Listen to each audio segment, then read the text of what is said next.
Hello. What's up, everybody? What's up, everybody?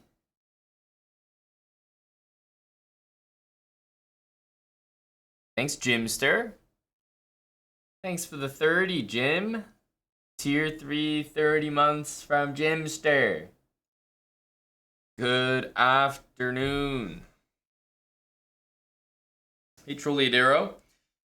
This will be our last Twitch stream before we go.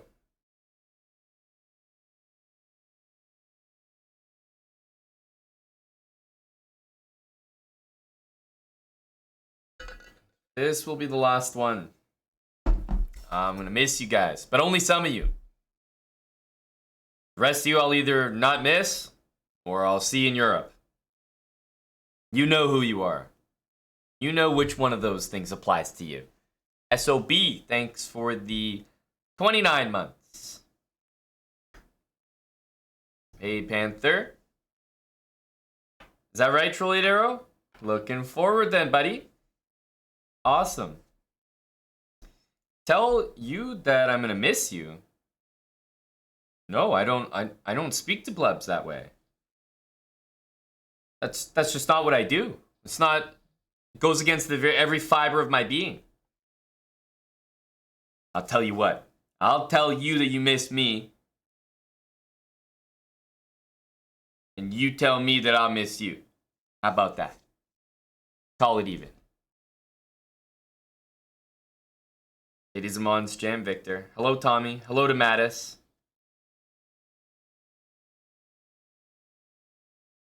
Hello, hello. We have Paris coming up. We're leaving to, thanks KGB. The Prime reset for 2 months. We're leaving to Paris tomorrow night. And we'll be there for Friday. We have an event Friday night at eSpot in Paris, which is an awesome esports video game cafe. Esports arena, more like. The place is huge. We have some of it booked out, and we didn't even book the whole venue. Like, we can have our event going on while other things are happening as well. So we're not even coming close to taking up the whole space. Which shows just how big it is. John Base 97, thanks for the 2 months with Prime at Jail Paul's. A year with Paul. A year with Paul. I told no lies. It was also with Prime. But a year with Paul. Thank you to John Base 97 resubbing 2 months with Paul. Go Paul. Yeah, it's a pretty cool spot. I'm very excited to see it. Blitzstream hosted an event there recently, so we know it works. We know it's good. TX Tornado 90. I am having a pretty good day. Thank ya. Hope you are as well. Hey, Mount Primes, good to see you.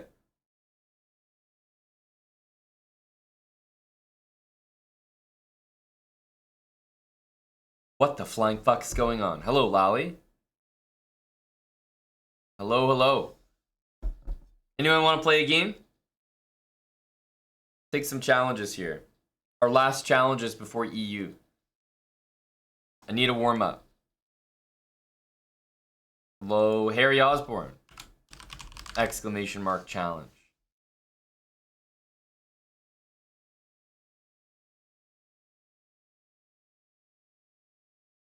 Tommy, I'm very much looking forward. Some big confirmations on our EU tour. Namely that Fabiano Caruana will be joining. Go Tommy. So Fabi will be joining on our Barcelona leg. I think it's more or less confirmed that Magnus will be joining Barcelona as well. So some big confirmations there.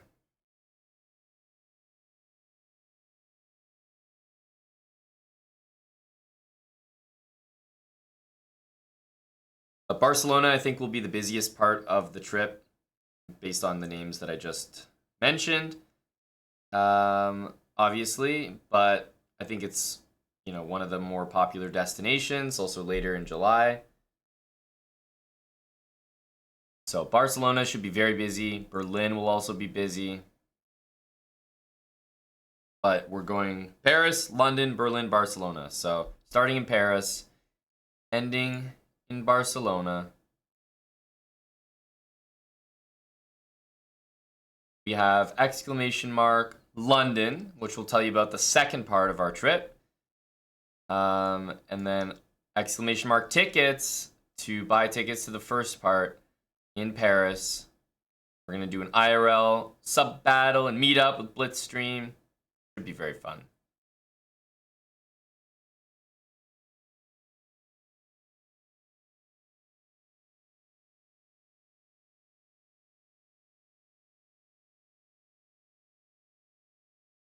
So I feel like if this goes there.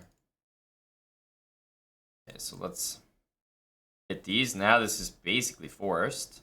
And then I was hoping to hit young Tommy here with one of these moves, which is kind of thematic once you realize that this pawn can't move because the knight is hit. So one of these moves, probably this one.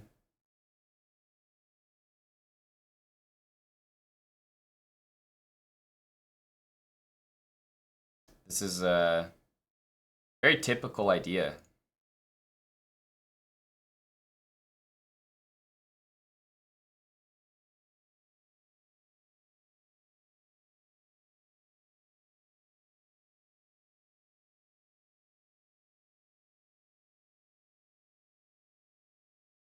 So if we take here, then there might be some discovery after. But I think if we take here and then here, that works out a little bit better. Now, there's never going to be discoveries on the rook the way there would be on a queen. Hey, Daniel Gomez. Nice job in the tournament the other day, buddy. You've really improved. Holy cow. Squidward Tennis Ball, 67-month resub. Thank you to Squidward.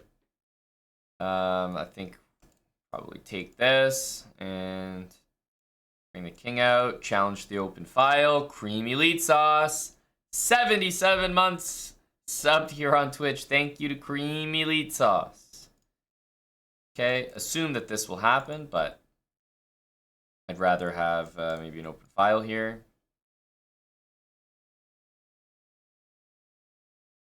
Offer to trade. We have the 2 bishops and an extra pawn, so I'm liking my chances. Okay.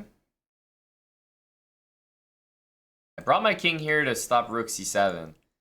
Now that the rook is aimed directly at my king again, maybe it's time to move. Maybe it's time to move.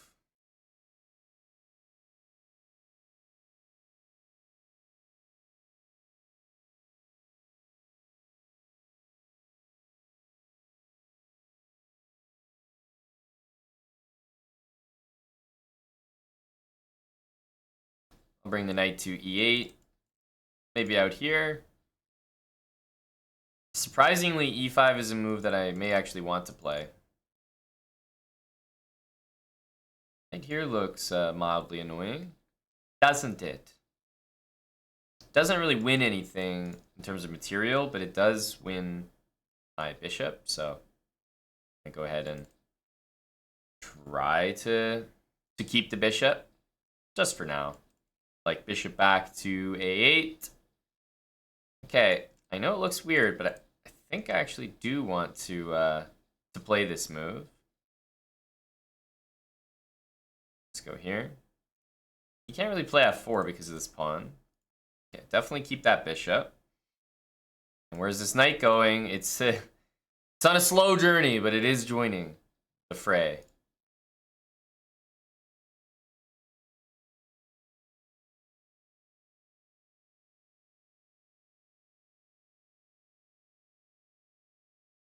It is joining the fray.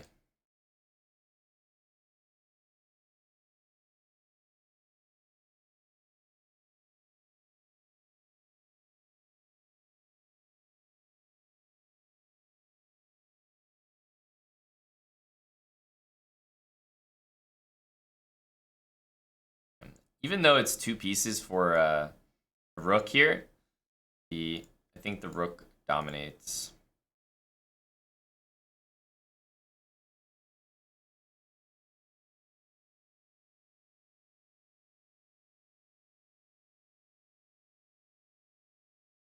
GG, Tommy. Good game, sir. Hey, Dre. This is a Henrik Schwartz circle set. Aspirik, thanks for the 2 months with Prime. Now, there's a guy you're familiar with, Tommy. Your colleague, Jordan. And I think Jordan had a game against Eric, which reminded me that this is actually an idea. So you've done it in a little bit of a strange way in terms of the order, and I don't think bishop g5 is necessary. So imagine that you didn't play... There's a few of your pieces which are on the wrong squares. The first one is your bishop. Should probably be on e2. You don't want your bishop on d3. You'd rather have the open d file. You'd rather not have your bishop able to be attacked by a knight. So your bishop belongs on e2 no matter what, and your bishop generally belongs on e3. You put it out to g5, which is actually a good move, but it's only a good move in these situations if you play something. It has to do something like this. And if I play d6, then you could take, and because you're threatening this, I have to take with the pawn. And even still, I don't know if this is necessarily good for white. Gives me double pawns, but I have the dark square bishop, bishop pair. In general, I think you should take away bishop g5. Look what your position would look like if you played bishop e2 and just bishop straight there. And what happened in the game that Jordan played was, I'm pretty sure he played something to the effect of like queen c2, rook d1, and king d2. Something to the effect of this. Now, it's not like you should do this voluntarily, but I can't remember the reason. For some reason, he had to do this. But it was like an idea based on what Eric did to castle queenside. And it's actually extremely effective. So your idea is not that ridiculous. Right? But let's say you do it now. Notice the difference. The queen's not here. So now if the queen goes there, move the king. Now if the knight goes there, your bishop's not attacked. Yes, the pawn is attacked. But here, you could throw in this move, for example. And now you don't even have to play b3. Even if you did, I'm not sure it's a problem. Because the knight's not hanging. Rook over. And I'm just saying, castling queenside is a weird way, but kind of effective way to play. Because black doesn't really have these moves to play. And meanwhile, you're just going to go like g4, g5. And it's a fun, very fun way to do it. But you should do this really quickly, g4, g5. Very quick. Down his throat. Maybe even like literally right away. So there's something about castling queenside which does work, but you're definitely right that because you wasted time with the bishop and you brought your bishop to d3, and then yeah, it was a little bit off. I basically had 2 extra moves here, which is why it worked so well. Spicy Indian swag. What have you been putting it on out of curiosity? Always happy to hear stuff like that. Way to go, buddy. iSurfer04, thanks for the 16 months with Prime.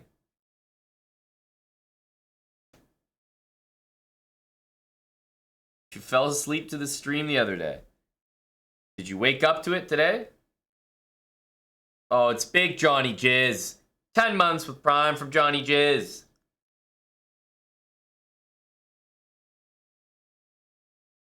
iSurfer, Aspirik, and Big Johnny. Bad looks. Thanks so much for the 4 months. Good luck, Fish. If anyone wants to play a warm-up game here, send me a challenge. I have the command in chat there.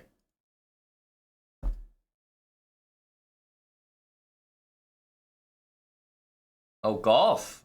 Oh, good stuff. Good stuff.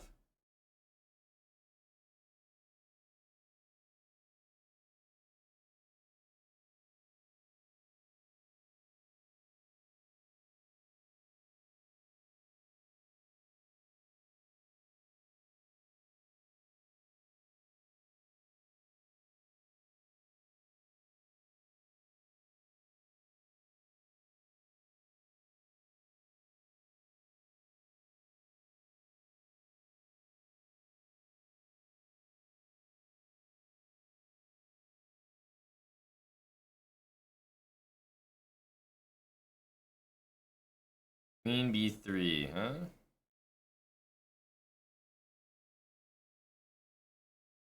Well, suppose we'll go here. And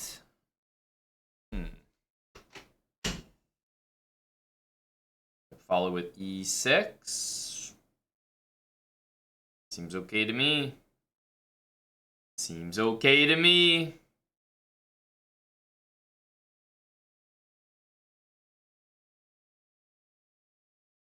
I think it does debirk.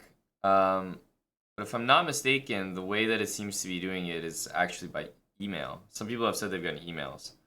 So, regardless, you're definitely right. It's not ideal.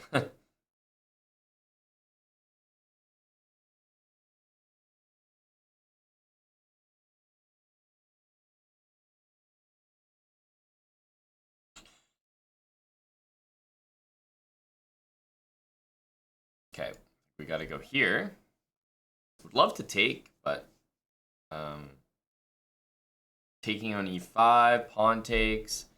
Don't really know the future of my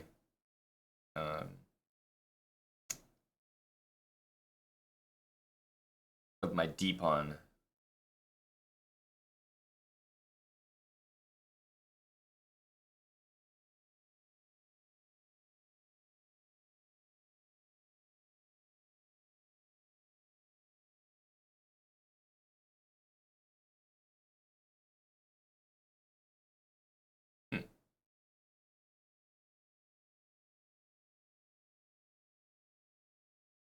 Bring the knight in. Kind of hard not to. Kind of hard not to. Thanks for the 31 months, Spicy Indian Swag. Welcome back. Hey, Dr. Dav.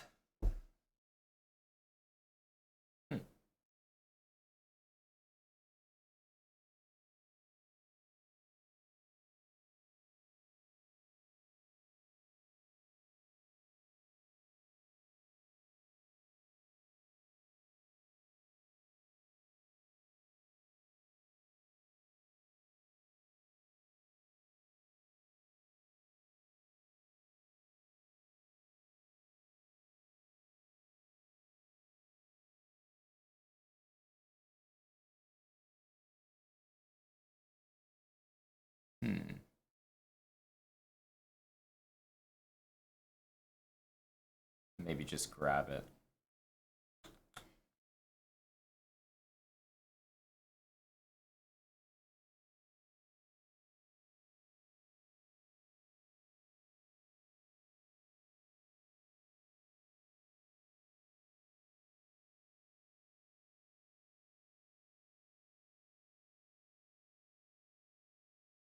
Maybe this one, honestly, yeah.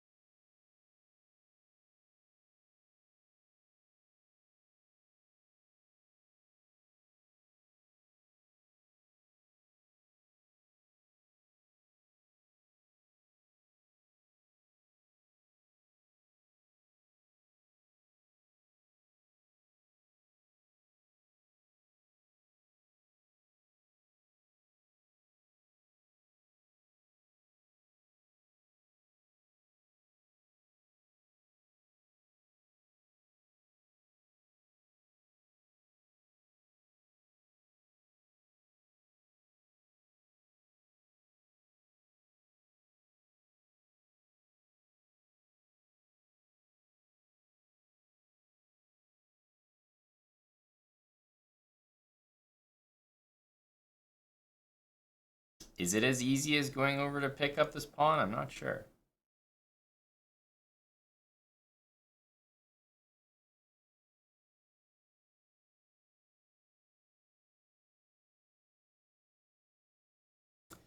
We will see.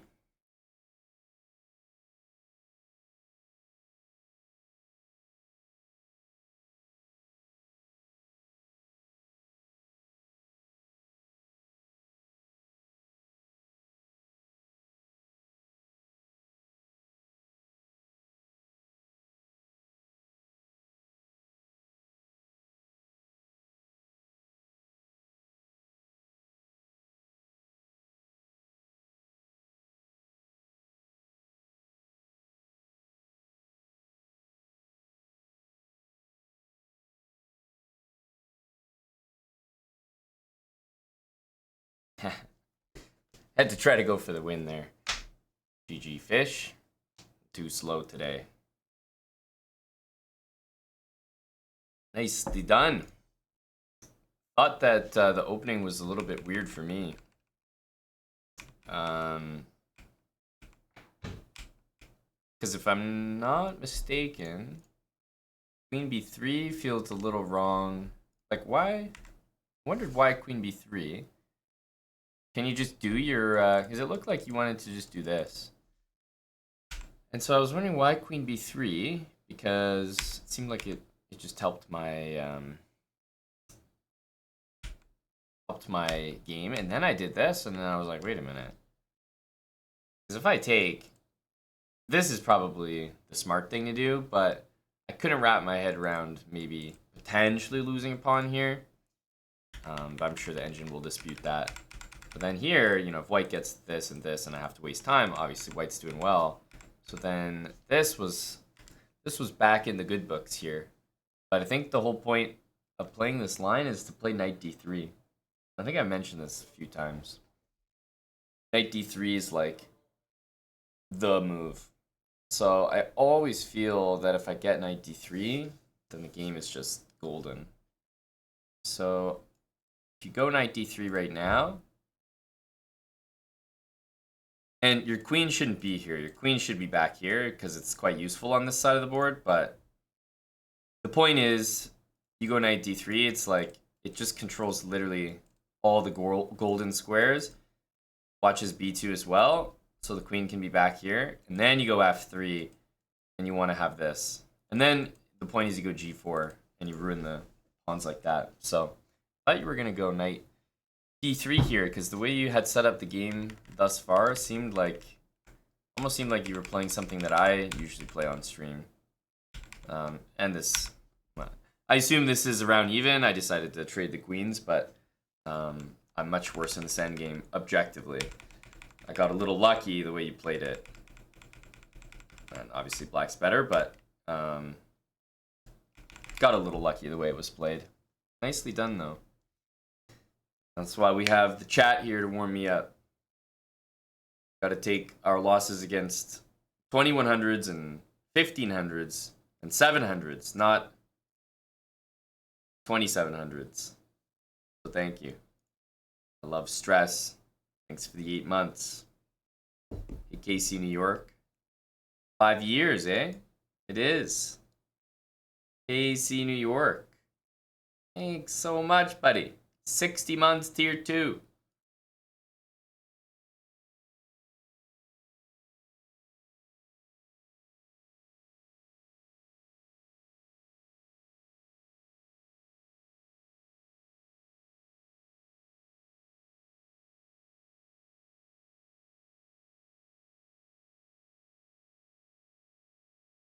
Maybe we can play this.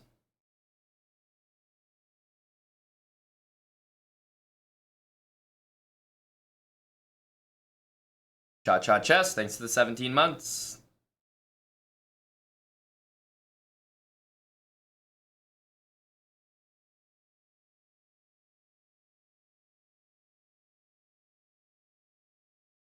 C6 doesn't make a great impression. But my king in the center of the board doesn't make a great impression either. That's right, cha-cha chess. Hopefully you can see the dates in the What, exclamation mark Europe command? Should be there.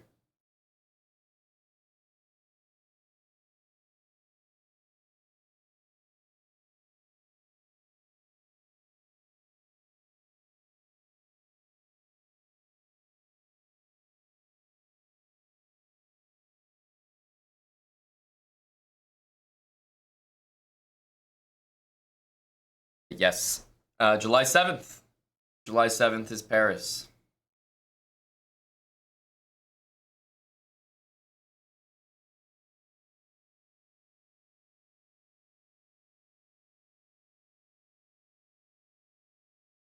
We'll be doing events on the 7th and the 8th.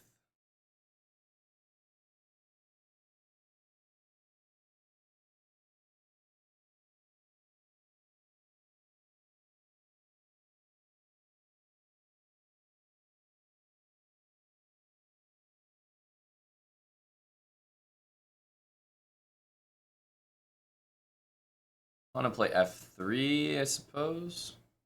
Finish development, of course.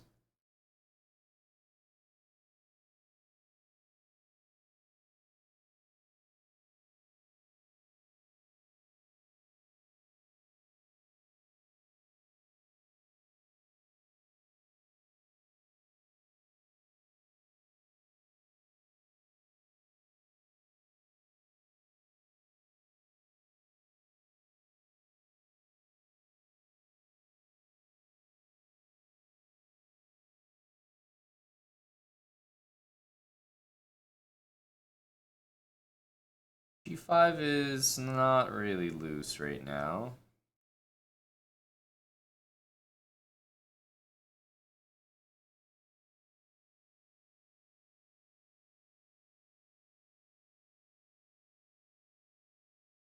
It really feels like this is the idea. I think there's a... Could be a funny variation here. Where I hope to maybe double my pawns on purpose.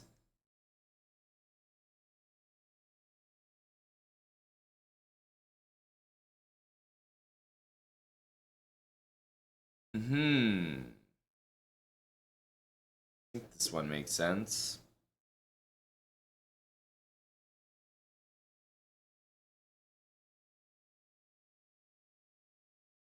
I feel like we need a little space here.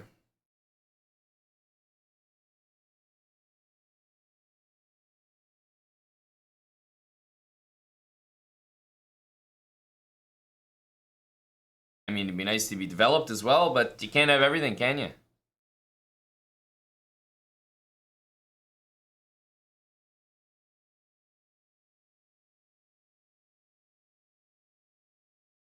think this one first.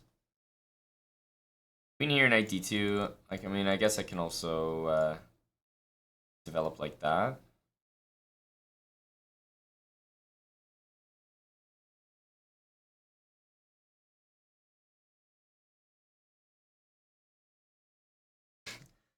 Hello to Maskinison.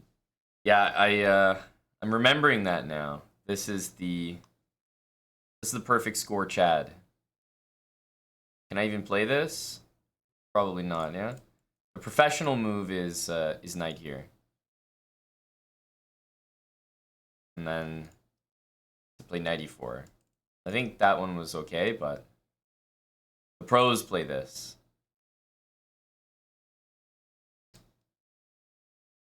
We'll win some pawns in time. I don't think we need to rush. It's very hard for him to develop here.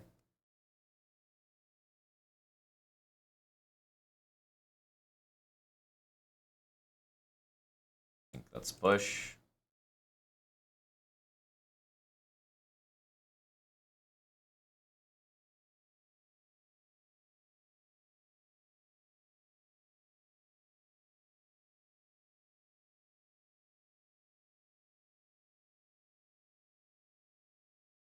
Could have been nice to play.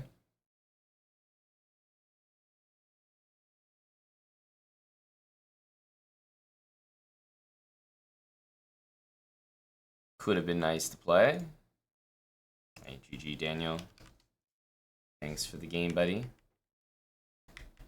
I remember the days of 2000 Daniel Gomez. Ugh. You're thinking I need to play A6 only. Jason Cassie. I can't pull that off. I'm not like J-Bell. I can't pull off A6 every game. I can barely pull off D4 every game. We're leaving tomorrow there, Lost Kid. We're leaving tomorrow to France. Spartones, 72 months with Prime. Spartones, thank you very much for 6 years, dude. Big resub. Just in time.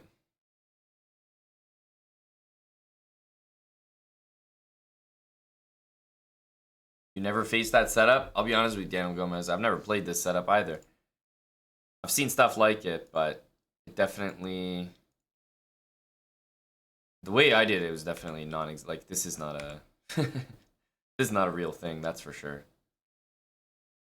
This is almost... I don't know how to describe it, but it's like I'm playing as if the pawns are still on these squares. Which they're not. So... I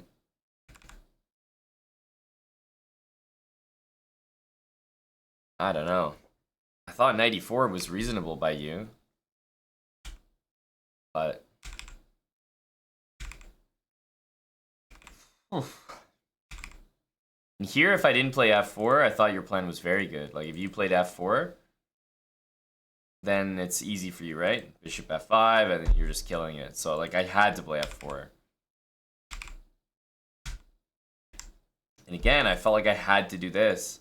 And if you played queen h4, I don't know, I feel like I'm almost losing, so... Like, I had to play f4, I felt I had to play f5, so maybe I got a bit lucky because it seemed like I had some only moves on the table here.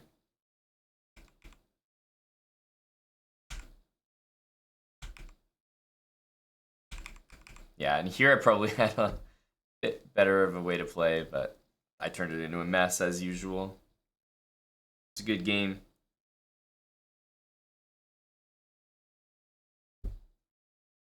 Just got back from 3 weeks in Europe. What the hell? We got to work on our timing better there, Chef Long Pep. We're all out of sorts here. You can have one. Thanks for the 17 months, and Jake Cass gifting a sub to OH51. What are you trying to say here, Jason Cassidy? Is this underlying message?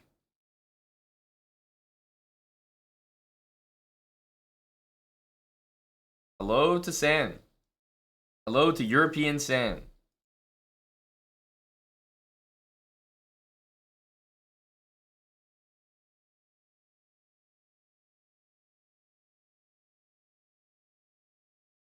First one on the week.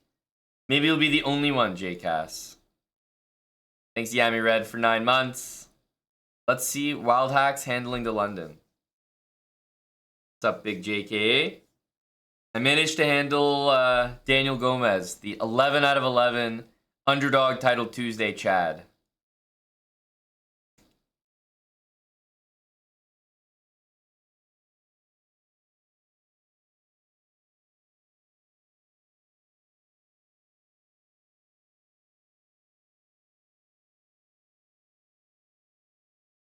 This? Yeah.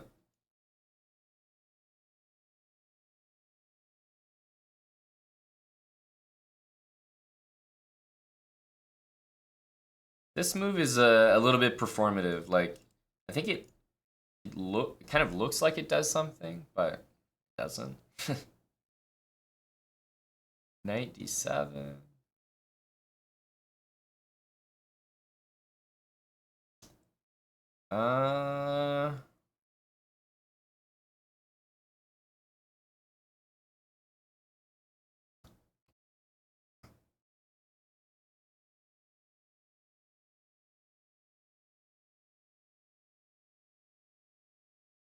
I think normally I would just do this, but after knight takes, maybe just drop the bishop back.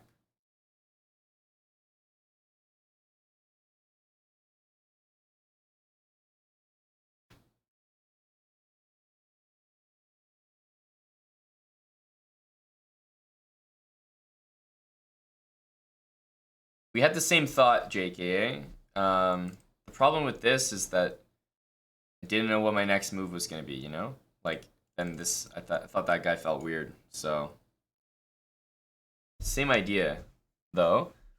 Basically, I wanted to take to ensure that there's no pawn in the center, and maybe later I can try e4. Can I try e4 now? e4 here, we take, and then take here.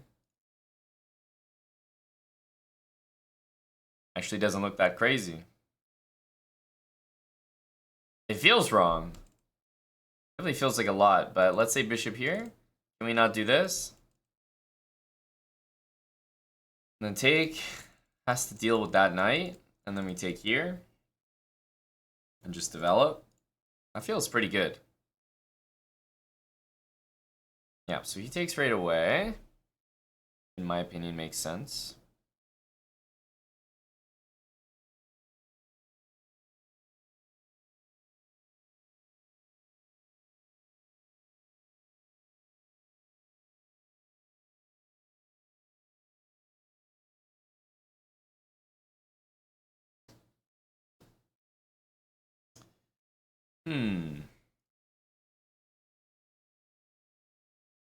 I don't think this is right.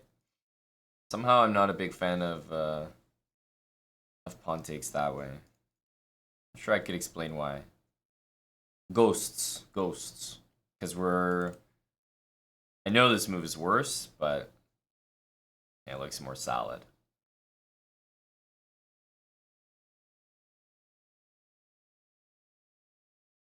Let's go here.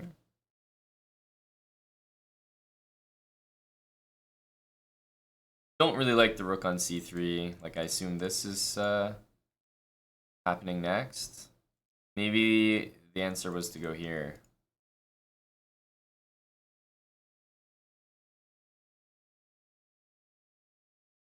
I feel like the play was bishop e2, and then if knight f6, actually bishop h4. It's not so bad.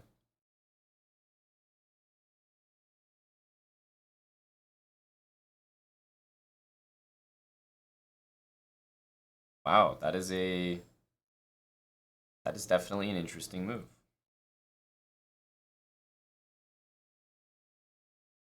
Okay. I think I will take the king move. I don't think it's that bad, honestly. You know, king e2, rook over, king back to f1. What are you looking for, Daxipoo? Oh, sorry, you're answering someone in chat. Name of the video.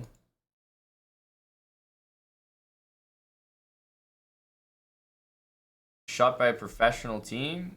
Iceland. Yep. It was Iceland.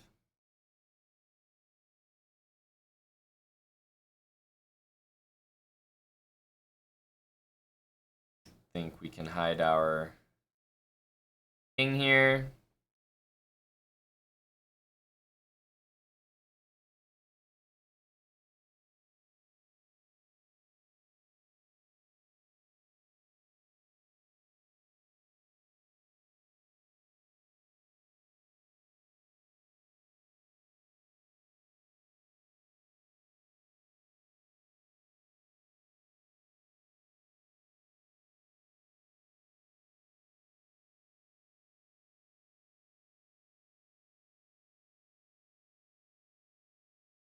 Game Wild Hacks.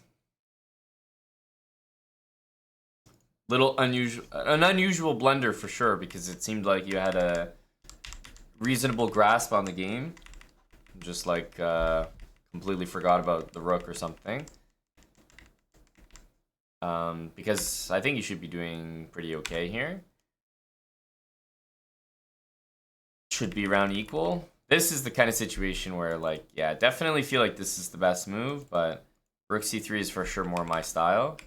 And now, I kind of wished I played this, and after knight f6, I was thinking this. The reason I wasn't sure about knight d2 was, I think, like a similar idea to what happened in the game. One of these ideas just to pin this. Somehow that was a little unnerving. But well, the game made sense.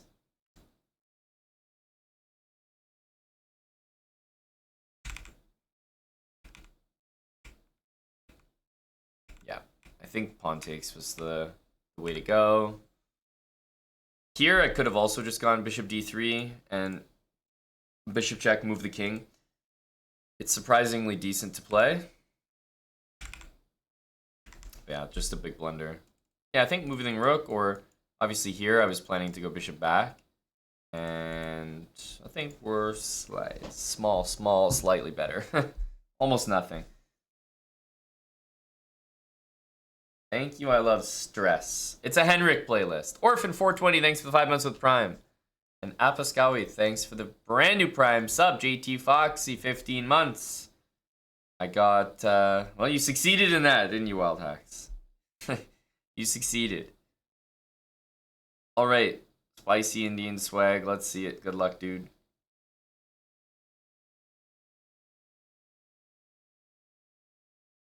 Few more games to warm up.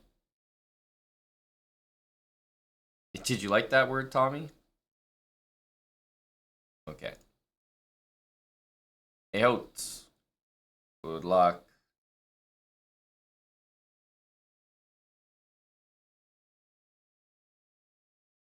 Thanks, begun. Let's play a Queen's Gambit. Bishop g5, I've grown less and less fond of until I take first. Gotta capture.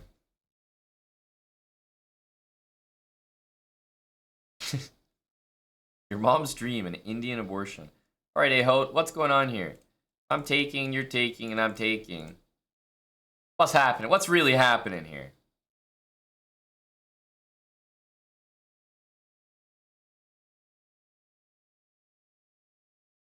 I'm going right back where I came from. Anywhere else, and bishop b4 would end my career. It would be a rough look for me. I'd like to go here, but technically it doesn't lose material.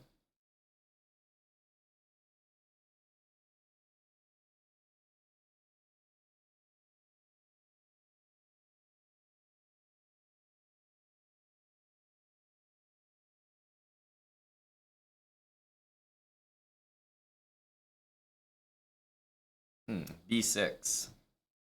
Alright, I'll keep it calm, cool, collected. Castling. Yes, an OP pre-move, because bishop takes c3. It will prompt me to do the move again. What nation are we going in Europe? Have a look at the command there. Exclamation mark Europe. We're going to 4 different countries. Ooh, knight a5, huh? Okay, I'm preparing a3.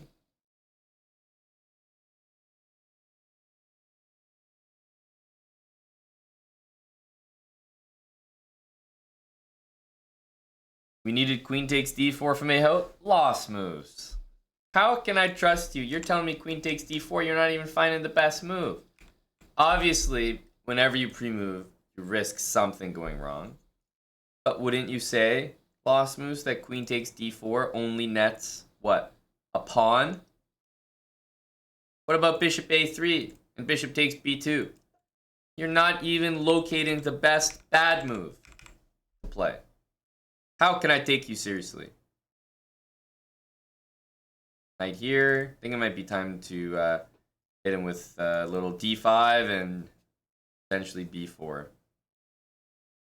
I don't want him using the b3 square. Paris, France there, Slarty. Paris, France. Yes.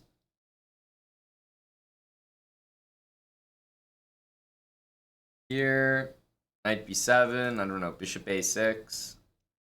We can push him around for a little bit. First, let's see what's happening here. Oh, fair enough, fair enough. Even though this move is tempting after knight here, I think I may just go like this.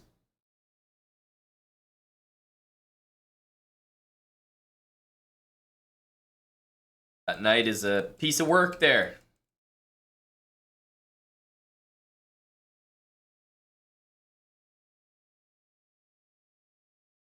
Oh, he missed me uncovering my bishop here. Maybe he thought he had queen e5, like winning the bishop back. Maybe. But I think for a few reasons that doesn't work. Namely that this is protected.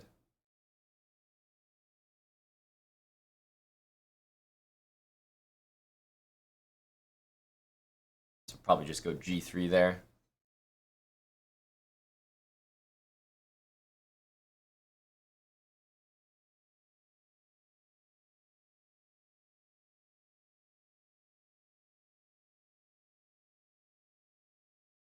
Knight d8, you're again going nowhere.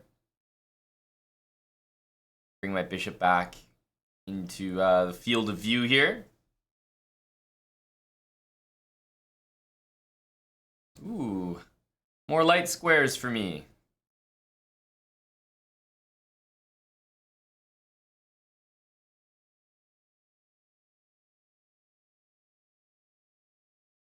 Blunder in the opening from my opponent here. That's pretty much it.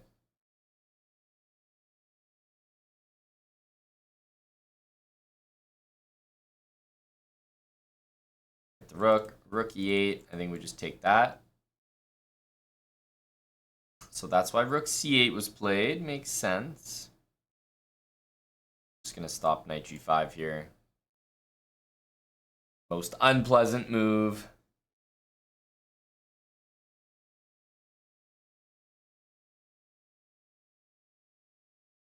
Good game. Hopefully you don't make that mistake again.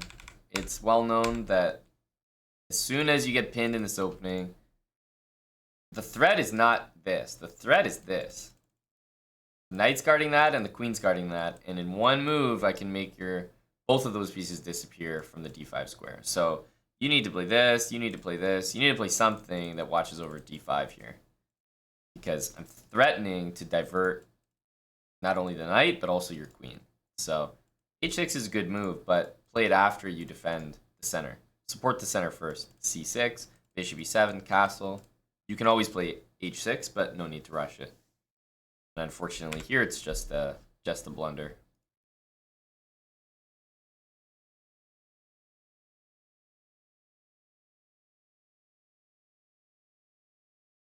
All right, I'll play two more. This and one more. And then it may indeed be time for slow chess. Let's play c4. It's Archon. All right, I'm getting all the pawns up. We may have a hippo enjoyer over here. What, you've never seen it, Daniel Gomez? Not like you need it.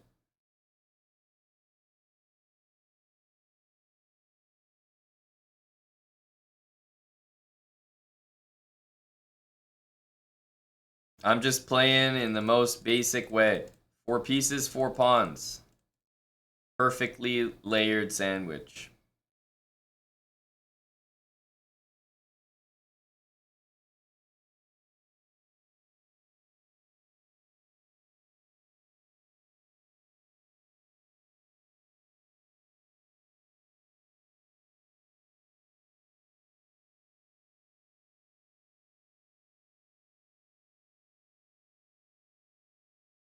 Well, today's your day, Daniel Gomez. What openings are you playing these days anyway?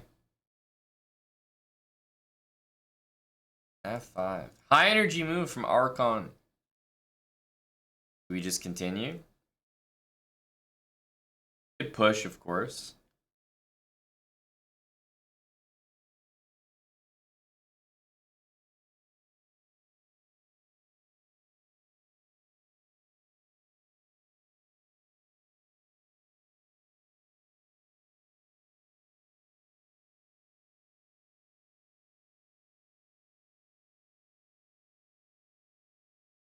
Oh.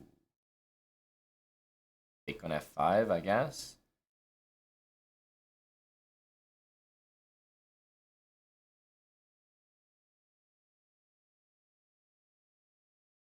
I respect it. I respect it. Okay, so only down a pawn. And yeah, I was gonna say, probably about to go defend that. Castle, I assume he'll do the same. Not that way, that's for sure.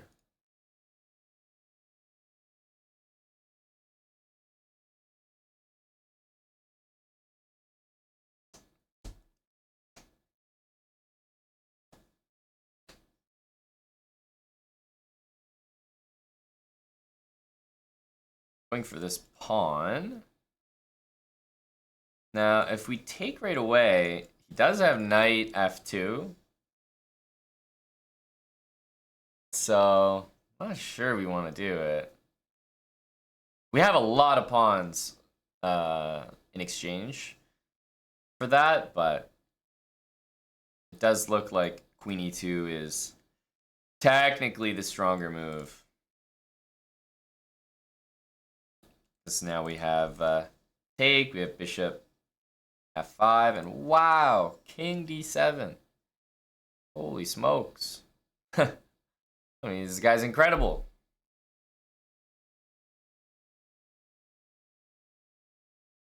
It doesn't really work to just bring...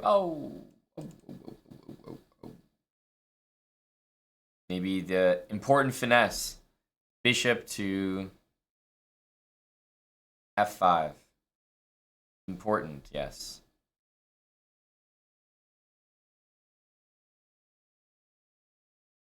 Damn, he 800'd it. It did. GG. Archon. He turned into an 800 real quick.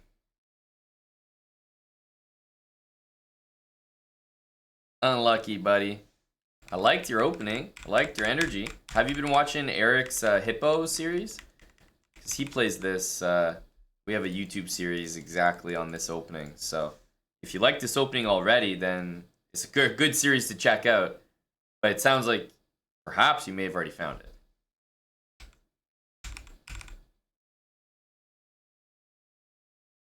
That's what I thought. Finish the whole thing.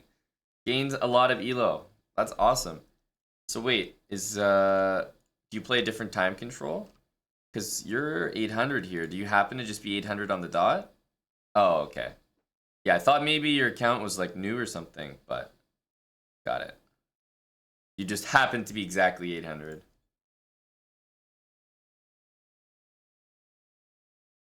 The Hippo's a great opening, yep. It's Initiative, thanks for the 10 months. Cube Master NM, 19 months. And King Crucify, thanks for the 14 months. Far Guide 7, are you saying you're an 1800 FIDE? And you want to be an FM in 3 to 4 years? Best advice? Well, my first question is, are you under 20 years old? If not,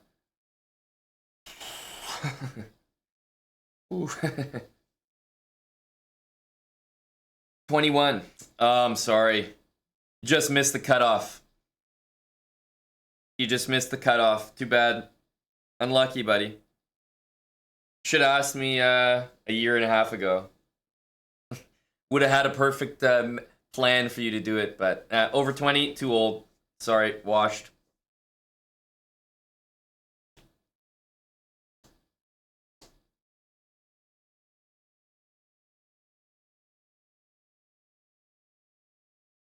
Hippo works out fine, Carvalma, but not in a long game. So the Hippo is a great opening for slow chess online. Like, you can still make it work at a lower level, even in a 10-minute, 10-15 minute game. But that's probably the maximum, I would say.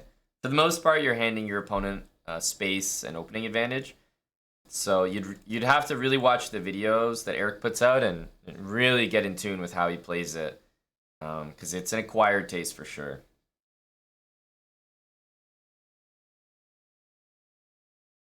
Well, there's no secret, Far Guide. Play lots of tournaments, travel, play outside your country, and find some training partners, people around your rating, maybe friends. that you can practice with. I think training partners or sparring is really underrated. You're in Canada? Well, then definitely play outside your country. Do not play anything in Canada. Then absolutely leave. Immediately. Leave right now. All right, last game.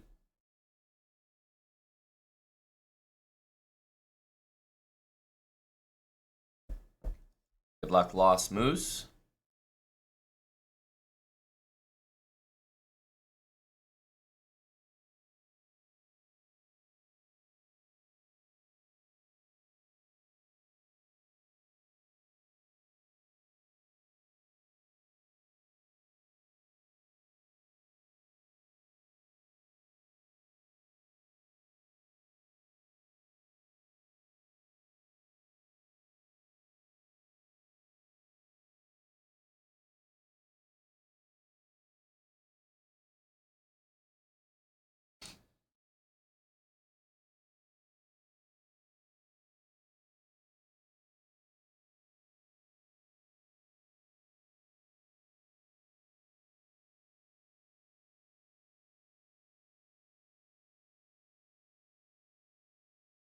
Thanks, Dr. Butter, 11 months with Prime. Song name? Couldn't tell you. It's from a set. It's from a set.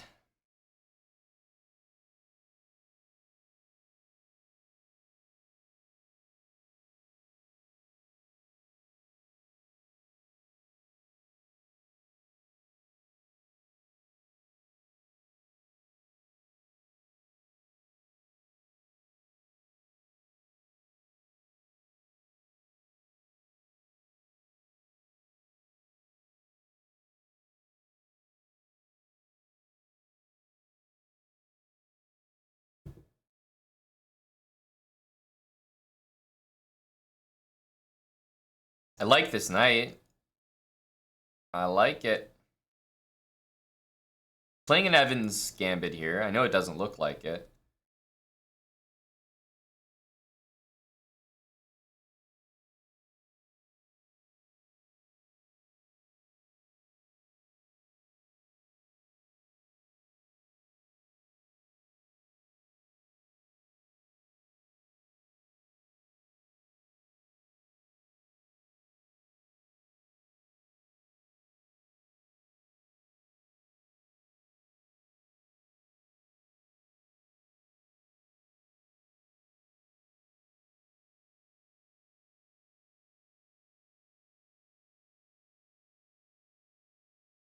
Okay.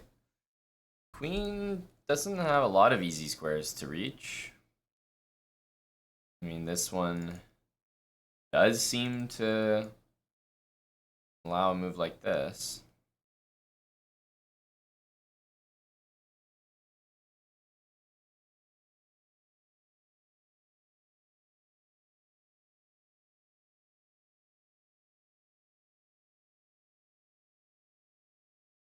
Hmm.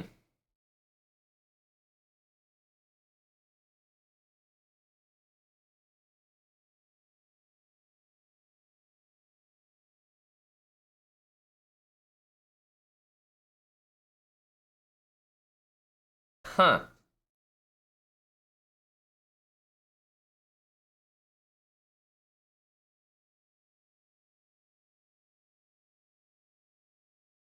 I want to stop this bishop or knight from developing. I was gonna maybe go this side, but I think h3, queen here is the way to go. I still have moves like this, but I don't know. After queen here, I wasn't sold.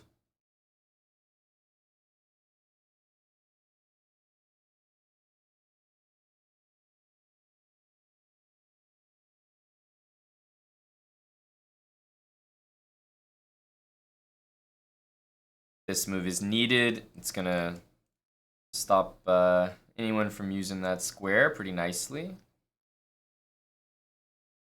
Yeah, this is a really comfy move for me.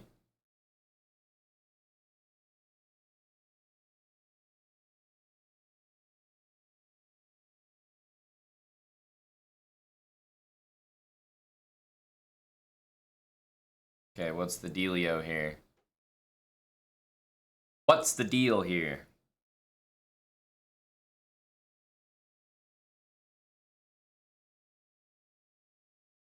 Gotta take, right? What? Said what?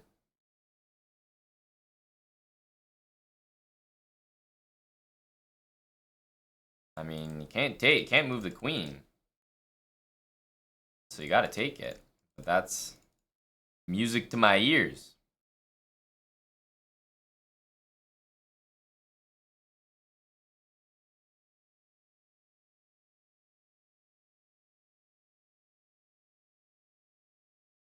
Maybe just here. Go for a trade. Nah, this is better. This is better. Put the bishop on d6. Now this guy's forever protected.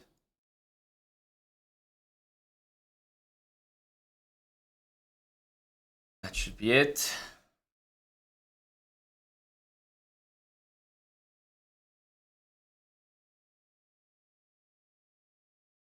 GG Lost Moose. Hello, Ubitsia.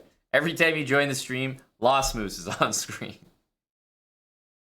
Some way or another, eh? The guy finds his way into the limelight. Hello to Captain Micmac. Thanks for the warm-up games. Especially to Fish for pushing the limits today. We had some good ones. Lost Moose, what the hell happened here? Oh, the Evans. Yeah, I don't know. This is the line So think about these lines, Lost Moose. Correct me if I'm wrong, because this might not apply to you, but I can tell you that this is how I am a victim of studying sometimes. Are you aware of this variation up till here? And then you don't really know anything else? Because it's not until you play a game like this against someone where you stop and think to yourself, like, okay, I know it's even, or I know, like, this should be completely okay. But at the same time, I'm not exactly sure where to put my queen after literally the very next move in the variation. And objectively, I would say queen c6 is the wrong one. You know, and it helps to at least familiarize yourself with, like, what the middle game plans are. Like, is your goal to trade this knight off at all costs? Should you be playing, like, knight e4? Like, should your bishop be getting to f8? There's going to be some... If you just look with the computer for long enough, you'll sort of see what the computer kind of wants you to do in terms of moves for black. So, for example, queen d8 seems like one of the better ones. Knight f6. Let's say I did the same plan. Right? And then you look at the moves that are suggested, and I can show you what I mean, like with the engine. And then, you know, obviously I see c6 as the best move, but I'm looking at, generally speaking, what moves I see in here. I've shown this technique to you guys before, but if you're analyzing a position with the engine, then you leave the engine just running, and you don't look at the top line like, oh, c6, you know, this is what I have to do. But you try to find moves that are visible in all of the engine lines. So almost like the common denominator. Like, for example, I see a5 here, I see a5 here, and I see a5 here. That already is enough for me to be like, okay, a5 is probably a main idea in this position. Like, what else is there? What else do I see? I see a lot of bishop b4. A lot of bishop b4. I'm seeing a lot of rook e8. And for the most part, I'm not really seeing almost any queen moves. So this will give me a good idea that, you know, for the most part, the plan for black seems to be like, bring the rook here, pawn here, maybe try to push this, but for the most part, a5 to anchor the bishop. Am I taking here? Doesn't actually seem like it. I'm leaving my bishop there. c6 restricts the center and restricts the knights. And the bishop on c8 doesn't really seem to move. And okay, like I put a bunch of these moves on the board, let's say. I don't know, white does something like this. Let's just say we do this blindly. And we do this blindly. Right, our position is still not that bad. It's not perfect, obviously, because I'm just blindly doing the moves that I scanned the engine to find. But you'll see how it's pretty effective. Say rook b1. And then I might have another scan and look at where it wants me to put my pieces. So, I don't know. This is a... I don't know if this is actually the way anyone else on planet Earth uses an engine to understand a position. But it's definitely something that I do a lot. Because I don't just want to know, like I can understand here that, like, oh, the best move is queen a5. Queen a5, 0-0, knight c6, like, that whole line is irrelevant to me because this is all based on queen a5, a4. So it's not very useful for me to just memorize this, like, top line. It's like, what if they don't do it? What if they castle? Which looks way more natural to me. Then I want to have a clue where I'm actually supposed to put my pieces. So I feel like this technique helps your understanding a lot more than just memorizing one line.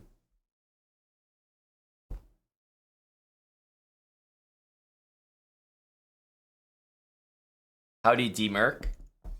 29 months from D-Merc. Christopher Cup, 16 months. Thanks, Chris. And Recruitalk. Thanks for the 4-month reset. Good evening to Shirts. This is my daily check-in with Shirts. Just wondering if we'll see you. Some big confirmations, Shirts, you probably heard. You know, some top guys in the world will be attending the tour, and I wondered if that might shift some of your allegiances and change some of your plans. The guys I'm talking about, of course, are Czech Manarov and J-Bell 2023.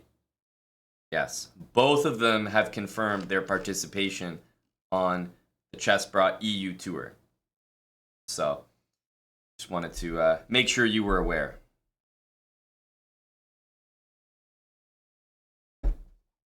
Can't miss out on those guys. No, one of a kind. One of a kind. Looking forward to seeing you, Shirts. Berlin will be, I think, one of the best times for sure. We're gonna have a good crowd there. We're gonna have we have a really cool space in Berlin. Like, I think Berlin objectively is one of the coolest venues because it's basically the same. It's the same venue that I guess they hosted that Armageddon stuff. You guys remember that Armageddon tournament that I watched it on stream with everyone? Eric was playing in it. So I think it's like similar to that, which will be pretty cool. Like, it's a really, really nice facility. I'm going to switch accounts. I am going to play some slow chess. Thanks for the warm-up. Time for some Slowbrah.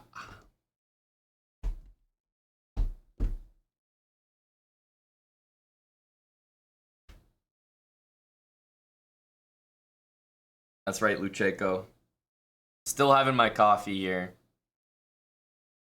Want to remind everyone that we're heading to Europe. Rice Farmer 120, are there tickets for Berlin? At the moment, no.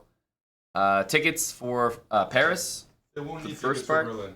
Berlin No tickets for Berlin. Most places, right? no tickets required. Yeah. Yeah, it's just it's really the first leg. But I'm going to have a link for people to RSVP if they want to secure their spot in the city.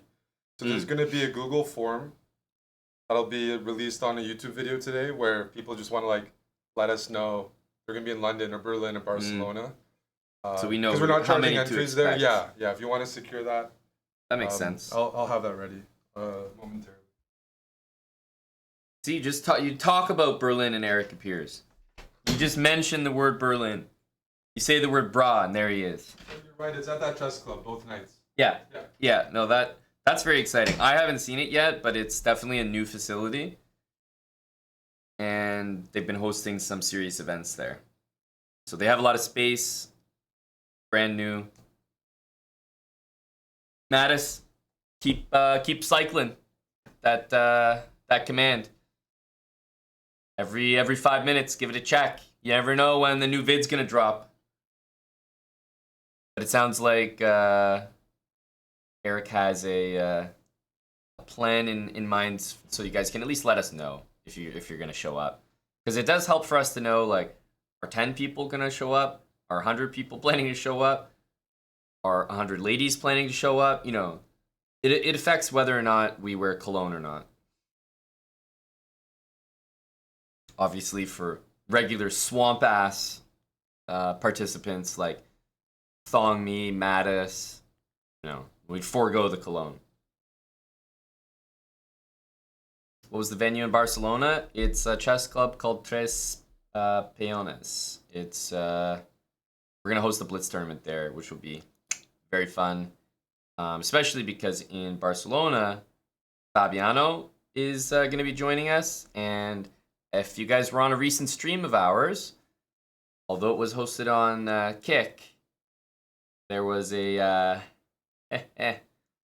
big confirmation. It does appear that Magnus made a bet with J-Bell, which was that they'll both go to Barcelona. So depending on J-Bell, I think we may link up with Magnus there as well, which would be very exciting. So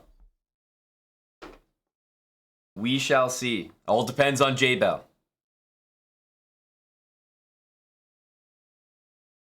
Spanish for swamp? I'm gonna have to perfect my Spanish. You know, we're actually going to some countries where I can get by in the languages. Now, Berlin, nope. You know, send me a translator. London, I think I'll be able to use my English to get around. France, time to bring out my French, baby. I'm ready.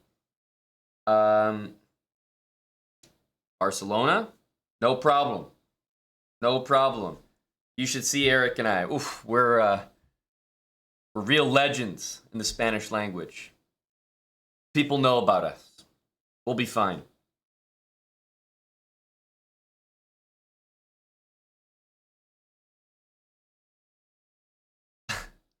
All right, JC. Booked. Gotta learn Catalan? No problem. No problem. Just say everything in Spanish, but just sound a little bit more like you're at the doctor's office being told to say ah. Muchas gracias. Barcelona. We'll be fine.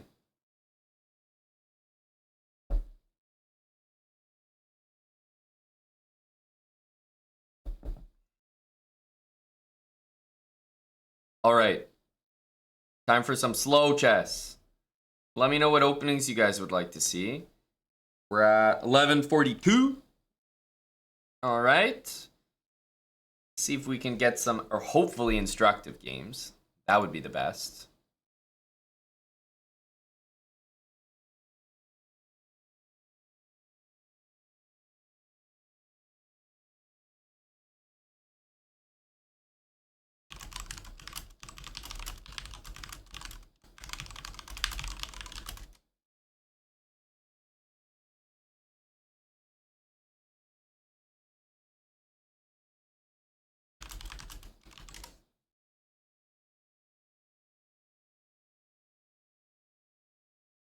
Marmalade Charade. Thanks for the 3 months with Prime. GM99, thanks for the 27 months. And that is 3 months. Welcome back. 15-minute games.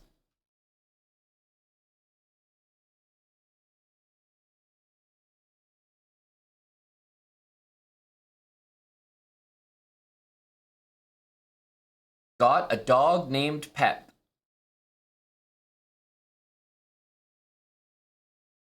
Okay. Hello to Pep. He's got a dog named Pep. What can I say? Now, e4 knight f6 kind of forces my hand. When we see this, it's immediate. Yeah, you just got to go e5. All other moves are just subpar. So e5, hit the knight. Gotta go. And hang on a sec. We see this one a lot, don't we? Knight e4. They love to play this. They love to.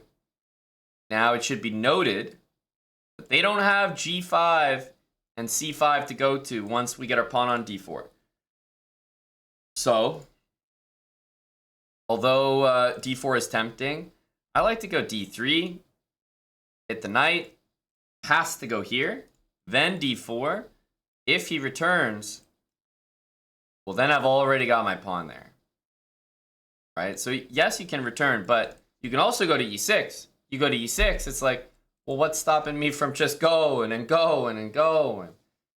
I mean, the pressure that you'll get on the position here with your two pawns in the center, they're not even on e4 and d4. They're going to be on e5 and d5. The knight is in the middle of the board for no reason at all. d5. I mean, we're just... we're attacking the knight over and over. I know it's tempting to play b4 here. Believe me, I have the same temptation. But let's just make sure it works. All right, b4, where does the knight go? Knight a6. And I don't want to play b5 because then the knight returns to c5. But I'll tell you, b4 is quite tempting. b4 knight there and maybe just a3. Maybe that's the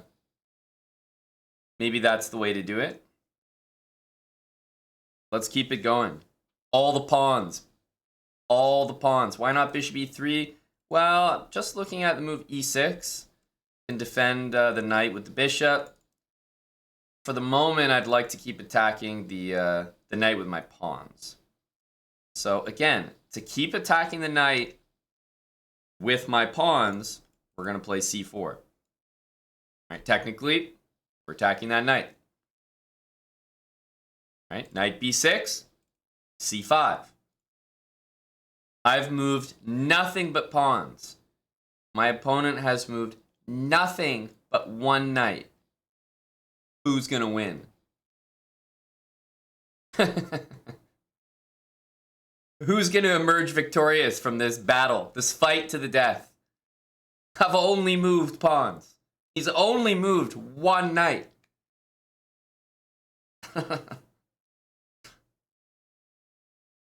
Oh my goodness. Say it ain't so.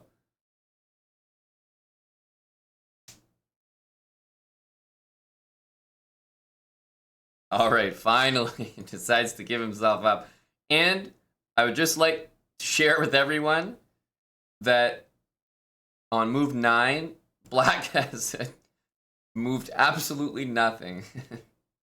We made it to move 9, and all he's done is lose a knight. That's the only progress his position has made in 9 moves. Just minus one knight. Not even a pawn move, nothing. Just minus one knight. Okay, e6. Now, I'm very, very overextended here with these pawns, so this is no joking matter. We do need to be careful. Here or here feel like the best queen moves. We wouldn't want to play something like this and just allow knight c6 with tempo, right? So definitely want to put my queen somewhere where it's not going to be immediately attacked. Queen e4. a5 can be played. Or a5 looks like it should be the next move. And I kind of want to be able to play b5, which is why I'm leaning more towards this. I think I am going to play queen c4, surprisingly. If knight c6 to hit this pawn, we'll develop one of these to defend. But specifically a5 with my queen here, I thought would be annoying. a3 isn't possible. So I want to be able to meet that. And wow, he did play it. I think it's a good move, so shout out to him. I want to meet it with b5. Maybe he should play c6 now. c6, really, really, really good move. c6, really busting the position wide open. Amazing idea, c6. Not so lucky. Not so lucky. Just had to check to see if he was listening. All right, d5. Now,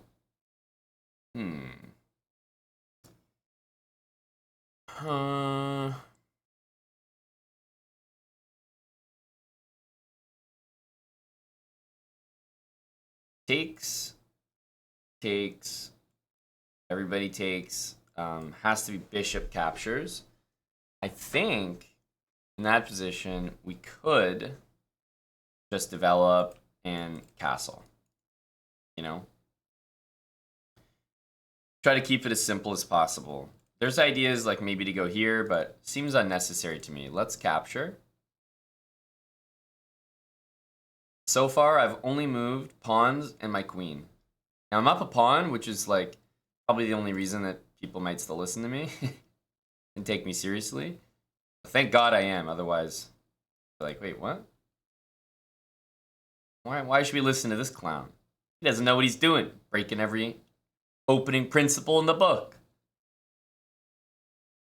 Bishop d3 objectively looks a little bit better than bishop e2. But bishop e2 looks safe. It looks safe. And we don't mind safe. You know, we don't mind a nice safe move now and then. Okay. Knight here. So already I could take and play queen d3. But I'm wondering if we're doing more harm than good there. Always have to watch out for this rook, like moves like this. So bishop h7, queen d3. You know, king back, queen takes d6, queen f6. Looks quite bad, but I think in that position I have queen d4.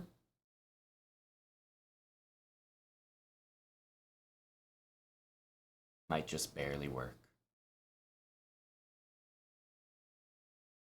The other idea is like take knight g5, queen h4, but with knight f6 coming, I don't think it's on offer. So we have a limited window here to play a move like bishop takes h7.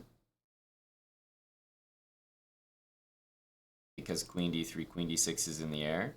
I have to be so careful about things like queen f6 though.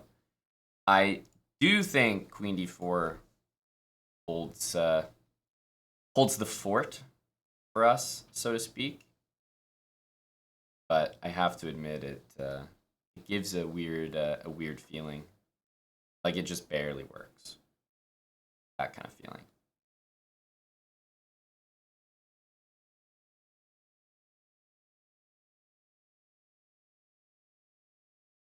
So I feel like the professional in me wants to go bishop b2 and ensure that, you know, there's no problems here. I do think this could be played, but I'll be honest, I think it's a little greedy. You know, I already have an extra piece. I truly don't need an extra pawn as well. You know, it's not actually going to help me out here. Okay, knight here. Queen c2 looks pretty damn good. Queen e4 can be played as well. There's always bishop check, which I think I'll meet with knight d2 every time. Question is, do I want my queen here or here? I'm leaning towards this because here f5 time is being gained. What I like a little more now is queen d4. Even though there's this move, I mean, I'm happy to trade queens. And it does come with a threat. The only thing I don't like is this move, because hands down the worst thing that could happen to me is knight e5, rook e8, like just more pins, more nonsense against my king. Yeah, and I don't think I like that.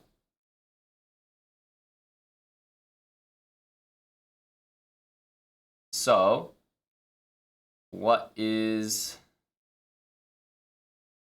the move? Because queen g4 to threaten mate, e5, not a huge fan. I think queen c2 just so simple, so solid.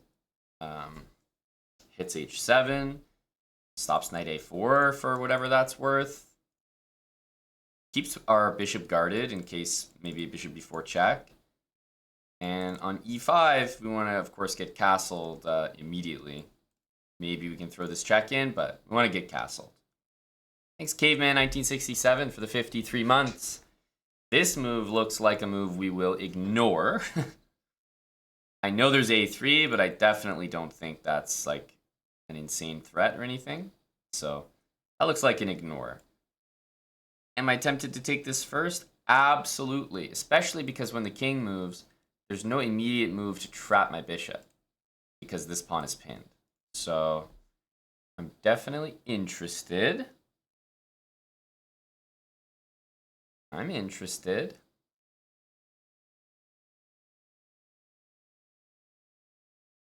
Let's take in castle.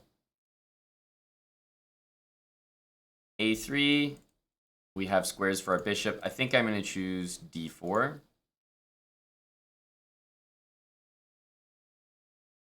It makes a threat, at least.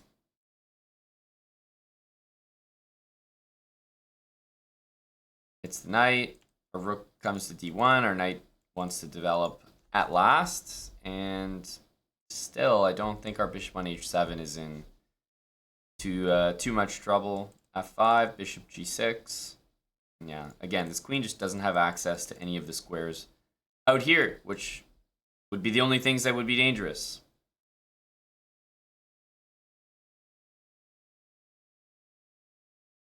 Notice that this bishop, the whole game, has just been a non-participant. This has been a weird game for me, but it's because we won a piece so early. But this will just show you, like, moving all your pawns up the board, your position starts to get pretty exposed. And pretty quickly as well. This looks like a serious attempt.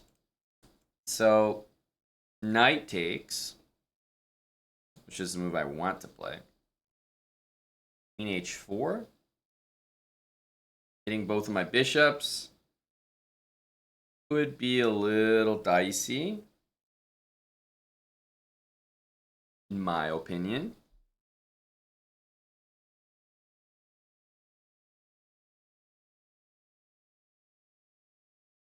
Takes. Queen d4. I feel like that's also a little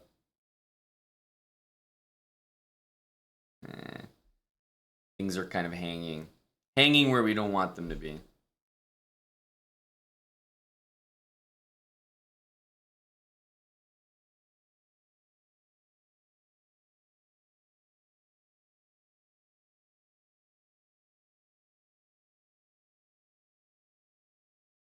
So I think bishop takes b6 stands out as a, like, this looks like a very simple move to ensure that everybody, you know, gets developed, castled, etc. safely. I don't really like the thought of doing all these moves unless they work for sure. And that's a tough thing to guarantee.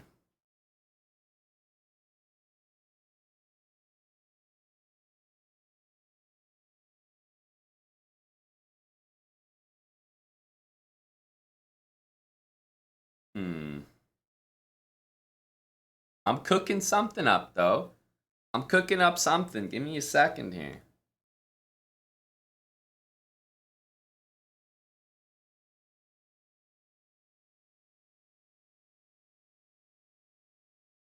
Yeah, let me cook. Let me cook. So takes. Queen h4 seems like nothing. Bishop can move whatever. If queen d4, queen e4 takes, queen h4. Threatening to win immediately. g5, I think we just ignore and go queen h6. I'm not sure how he gets out of this check situation. Well, here goes nothing. Here goes nothing. Buy my beers, thanks for 3 months.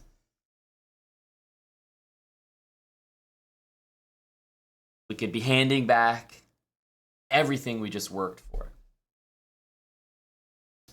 Okay, queen here is both scarier and not scarier at the same time. So, the one thing about this move is, you know, it's not attacking two things at once, which is nice. The other thing is I thought that after queen d4 I actually had a good move prepared, so I was more interested in seeing it, to be quite honest with you.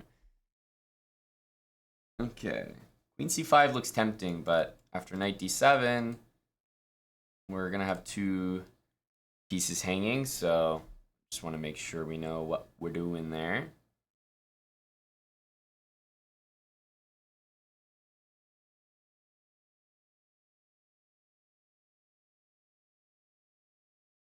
So this needs defense, and I assume his plan is g6. Can only assume that's the idea. But if I take with a knight and take f8, we should be in good shape there.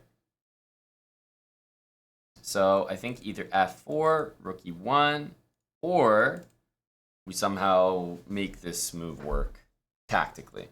Like queen here, king takes, already looks shaky. Not a big fan of it. Also, the bishop could move just about anywhere. It is defended. So I think f4 or rook e1 make a whole heck of a lot of sense here.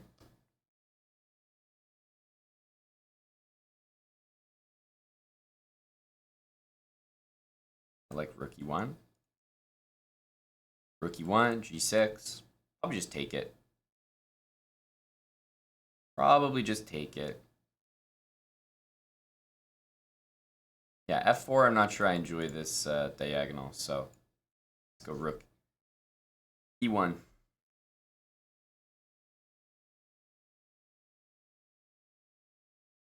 Black still needs to develop that bishop. It's very hard to pass up the move g6 for black. But after we take and take here, the resulting position looks still good for us. Because we're not even losing material there. Technically, we're getting 2 pawns for a rook, so it's not actually that good for him.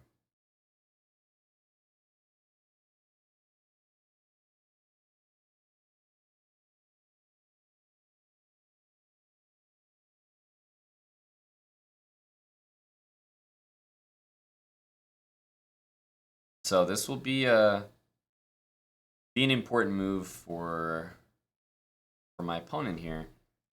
Will he decide to go like this? That I'm not sure. But I seem to have my answer ready, which is just capture everything in sight.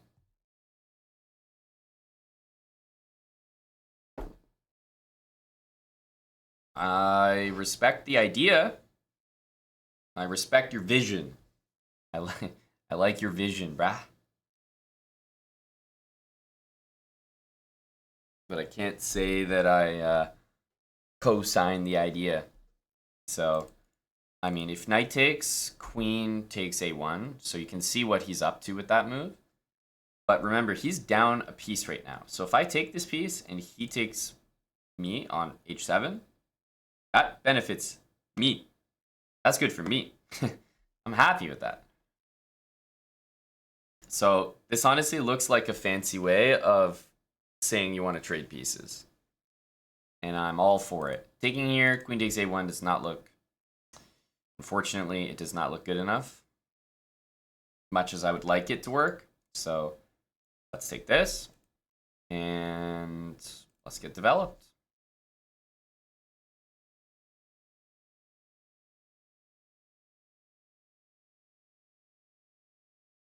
H7 pretty much has to be taken now.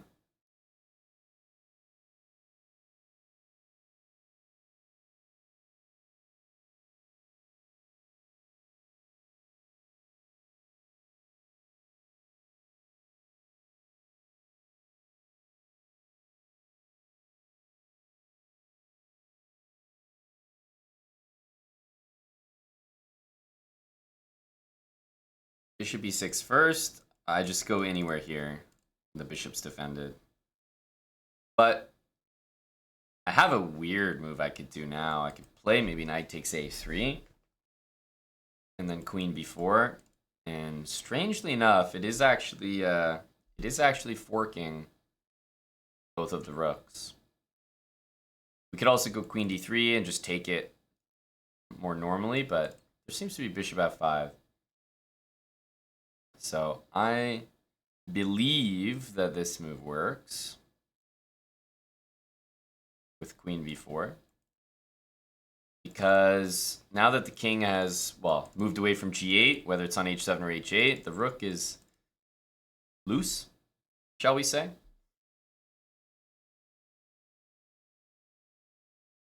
And if bishop e6, we can go queen b4. We can also give a check. I think there are a few reasons. Okay, queen b4. I mean, queen c5 also works.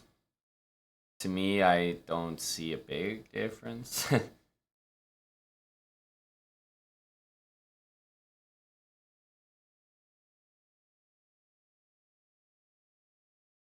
of course, the weird part is 2 rooks on the chessboard can almost always, if they get forked like this, not by a bishop, obviously losing material, but if they get forked by a queen, they can almost always move to defend one another, right? Because it just has to be possible in this box. But this is a unique situation where it actually can't happen. So easy to fall into a trap like this because you're used to these rooks always being able to protect each other in one move.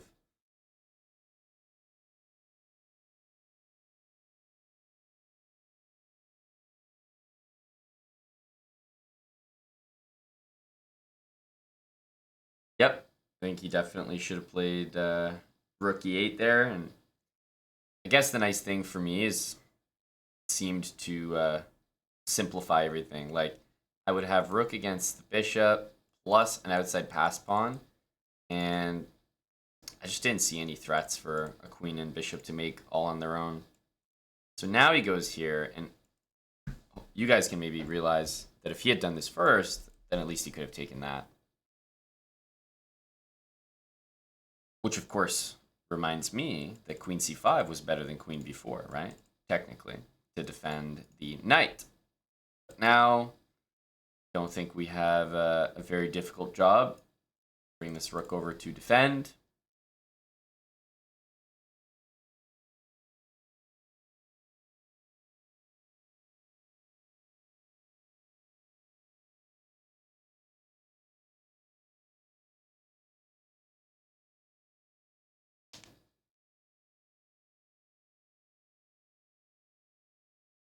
Okay, will he develop the bishop finally? Will it get to move this game?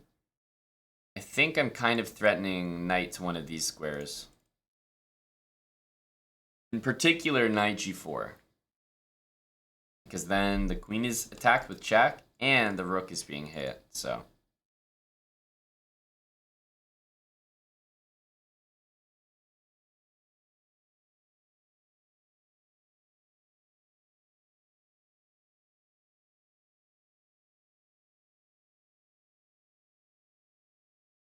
This is the big threat.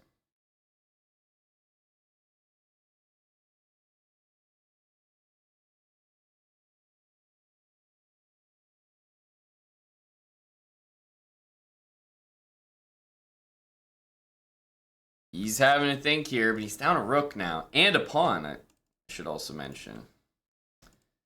Queen here. I see his, you know, I like that. I like that. But problem is, after knight f7 here, this is hanging with a check, and this entire rook is hanging as well.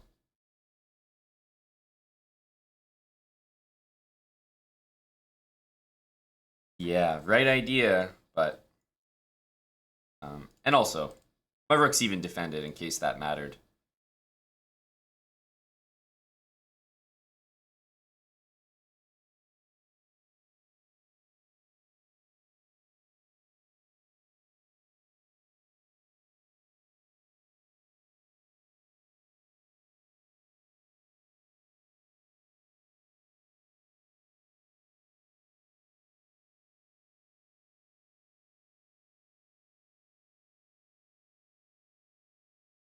That'll be a mate.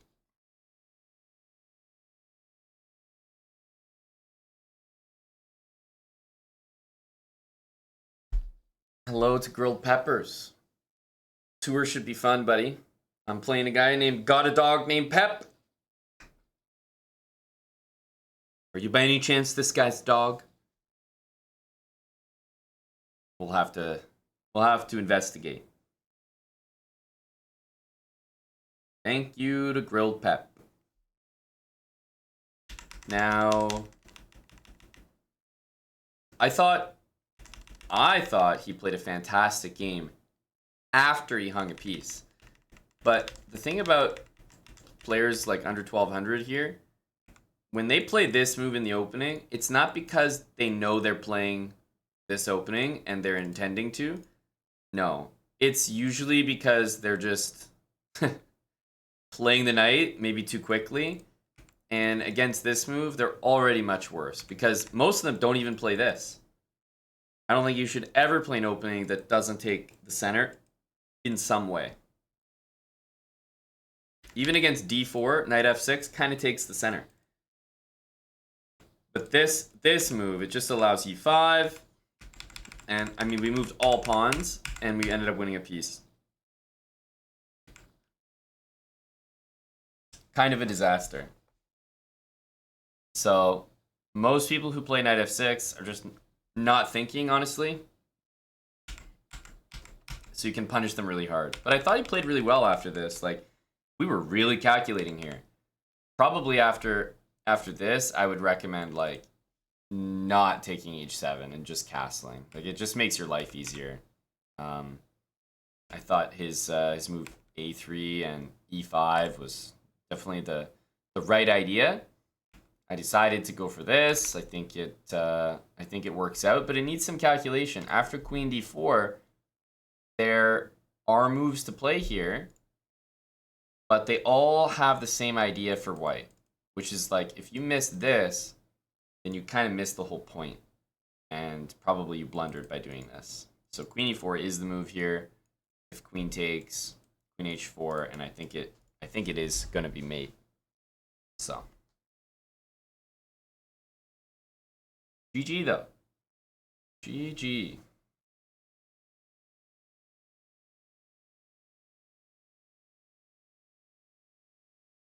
Exclamation mark Europe. That's right.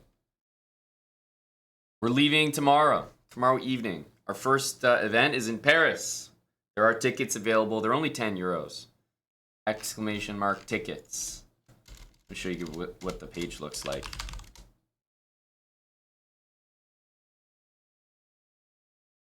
There you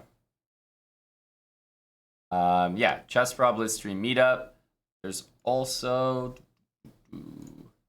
So we have this, which is happening July 7th. Obviously, that's in 2 days.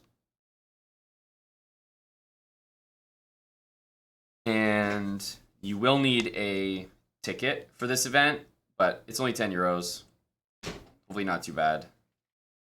Official confirmation from Magnus. I saw the tickets. He'll be there. Wow. Yeah, he'll be there for the last leg.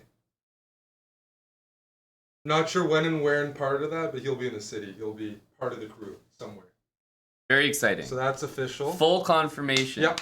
Oof. Yep. Got the. In fact, he sent me the confirmation before J-Bell. I haven't received anything from J-Bell. So maybe J-Bell's not coming. Well, he's very flaky, but. But that would be the best situation, maybe. Like you're trying to offload some like salary cap over here. Yes. Yes. Get rid of Rui Hachimura and free up some cap space for the boys. There you go. Yeah, I was just about to show the Barcelona. I got the RSVP link. I got a few signups there, even some ladies. And Heavy Kevy. We'll get a YouTube video in the next little bit, but yeah, most events don't require tickets, just your body and energy. Is the link in? Is there a RSVP, thing it's in the here? title. Yeah, I've updated it. Oh. Yeah. Exclamation mark RSVP. And I'll add it to some other ones. It's just a super light Perfect. form. You can show it on stream if you want. Perfect. Um, Yeah, this is our Barcelona little infographic here. Fabi's going to be joining, and obviously now we know Magnus is joining as well, so it'll be very packed in Barcelona. Barcelona, he might be there for just the bar crawl. I hope so. Because him and I are both playing the World Bullet Championships at the same time. So it's going to be interesting. Yeah. I wouldn't necessarily expect old Mag to be playing Blitz, but he'll be in Barcelona. This is one of our nights there. Yeah. Yeah, Fabi's 18th. confirmed. He's confirmed to play the event. Magnus will be in the city. Mm-hmm. You know, might have to pass. Hello to Salty, yeah. Skeg and Orangi, the bodyguards. Maybe. Definitely. If you can get past them, So, we're impressed. I'll get a video out on YouTube. We're trying to get some more people in Paris. Yeah, it'd be nice to start the whole tour off with a bang. And London. London, it's like... We have our... It's during the week, but people in England love to drink, so it's just one of those... It's Pub, like kind of pub run. innocuous. We're at a normal venue, not a pub. Mm-hmm. But those nights can still get pretty heavy, and yeah. Yep. Yeah, London's the second part of the tour. July 12th. The location's there in the chat. This is the form Eric was talking about here. Very cut and dry. Easy to fill out. But just lets us know where you'll be. Yep. So it helps us plan a little bit easier. But we're doing a bar crawl in Barcelona. So this is what Eric was saying, that probably Magnus would be around for something more like this, like hanging out, and maybe not on the Blitz. But depends. Like he'll probably be in Barcelona in general, so it's just whatever he's up for. But we'll definitely see him at some point. So Barcelona trip, Fabi's there, Magnus is there. That'll definitely be very busy.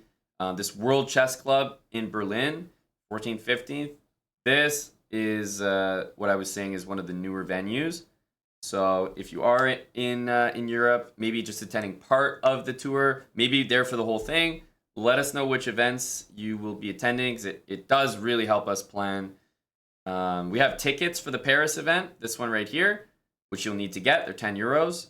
But other than that, most of the tour is going to be not ticketed. So filling out this RSVP form helps us out a lot.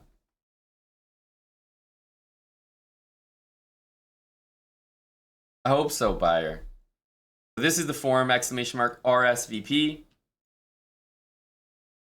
And then this is the Paris event. IRL, meetup, sub battle against Blitzstream. He's going to have, like, I think this will be a lot of fun. He's going to basically bring some of his local buddies, his local viewers. They're going to roll in home turf, and we're going to be flying in, bringing our sub battle squad from all over. So I hope we have a good squad we can put together here. We need to take him out in person. We lost the last sub battle online, so we're flying in person to take revenge. This will be July 7th, our very first part of the tour. So grab a ticket if you're going to be there in person. RSVP, grab a ticket. Eric's confirming things in the background. Magnus fully confirmed now. Fabi fully confirmed. Work. Tapas. Chess Ninja D1, thanks for the 39 months. Jin makes me sin. Great username. 12 months. Thanks for the year there, Jin. Fire 89, 32 months. Jelpers, 42 months with Prime. 25 months from Blitztrovia. Wee Pizza, 22 months. A tier 3 as well. And of course, Hush Eternal, thanks for the 29 months. Also a tier 3. Thanks, Hush.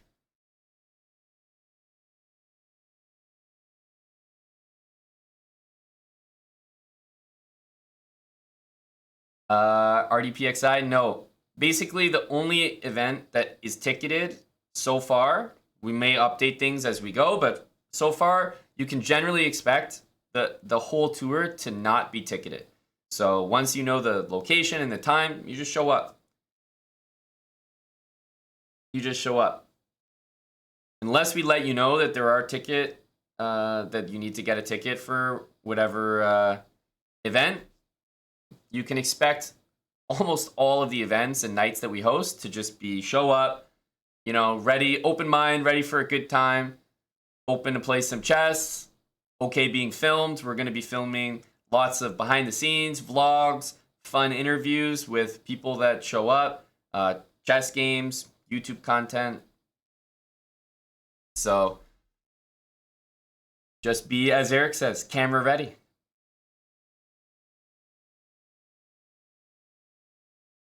All in good fun, though. All in good fun. So yeah, if you want to come to the London event, !London, that's the location. So hope to see you there, buddy. You'll be in Paris. I love stress. See you there as well. If you're coming to the Blitzstream meetup, make sure to grab a ticket. Anyone coming to Paris, grab a ticket and make sure to RSVP. Even if you're only coming to one event, it really helps us. Especially because if you're planning to show up, you probably already know in advance. If it's a last minute thing, please show up anyway. We'll always be able to accommodate. But if you happen to know in advance, let us know.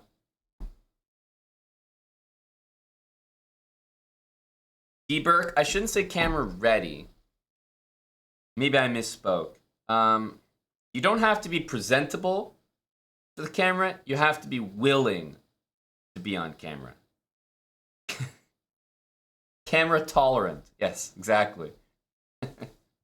Maybe that's the better way to put it.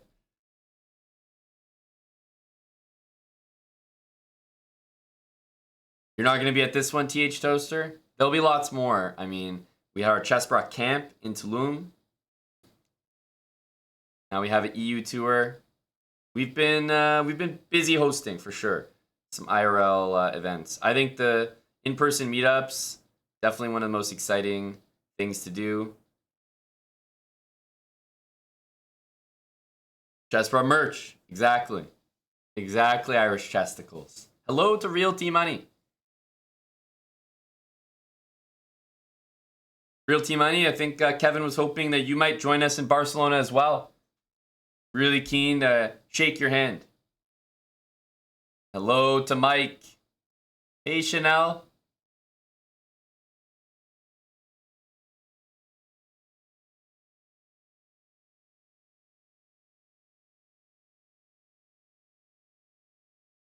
What's up, Steve? All right, I'm going to go for another rapid game here, but good to see the energy building for Europe. Like, we're literally leaving tomorrow. This is my last Twitch stream before we go. So, wanted to say hi, but also hope to see a good number of you in person, whether it's in Paris, whether it's in London, Berlin, Barcelona, all four, 2 out of 4, 3 out of 4, 1 out of 4, it doesn't matter. There will be a few people on every part of the tour. True fangirls. Now, they will be over 200 pounds and identifying as male with beards. But still, fangirls. We have a few lined up.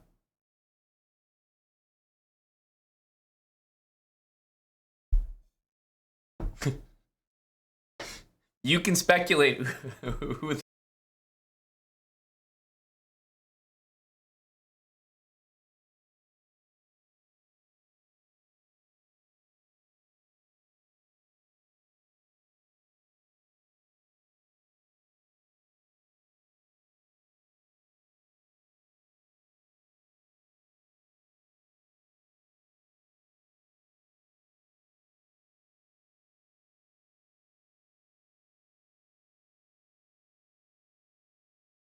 There we go. Sub's back up there.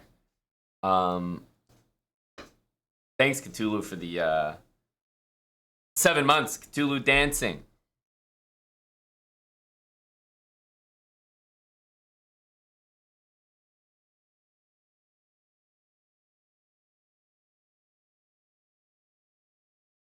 Let me know what openings you'd like to see. We're playing 15-minute games, rapid chess. Enough time to learn a thing or two, I think. So let me know what opening you'd like to see.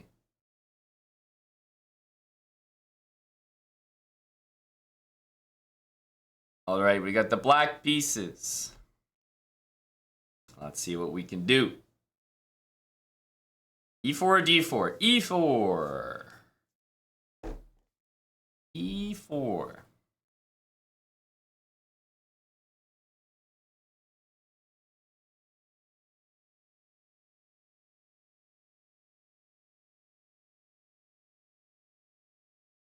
Lots of suggestions here. In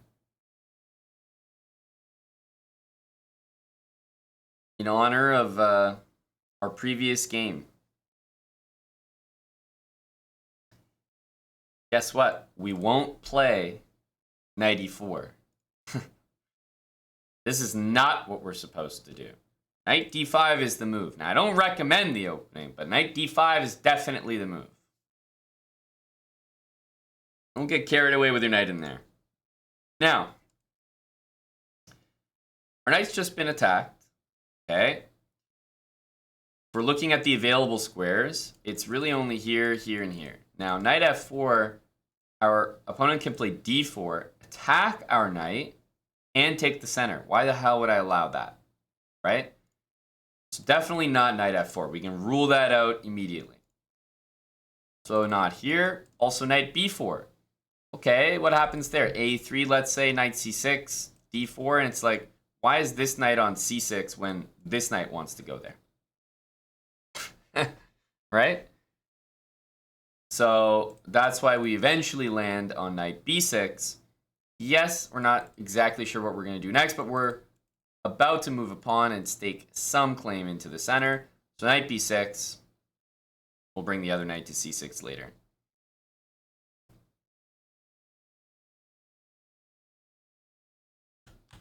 AVX has a song for us. Okay, we'll venture into your autoplay, Kate. AVX.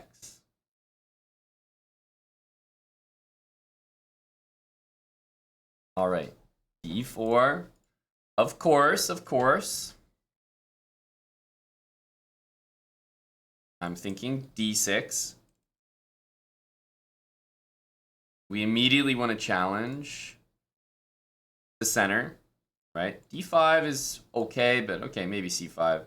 E6 is not a bad move either, but D6 feels like it makes the most sense because it opens up our bishop, challenges the center, also stops C5 for the most part.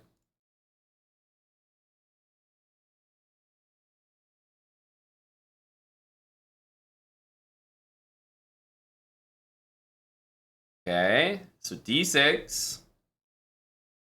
We'll see how our opponent continues, but it all depends on their moves. Like if they play f4 or if they play knight f3, it depends a lot. And we have someone that is starting to get addicted to chasing our pieces.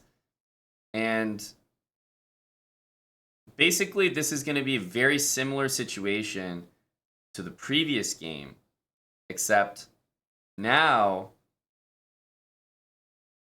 my opponent's not even going to win material, right? So I'm definitely going to take, because why not displace the king, right? So what we're seeing is a massive overextension by white, but he's not going to win a knight here.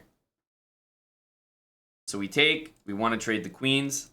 White won't be able to castle, and after pawn takes back, remember, knight d7, I'm just attacking both pawns at once, so that should immediately just win material.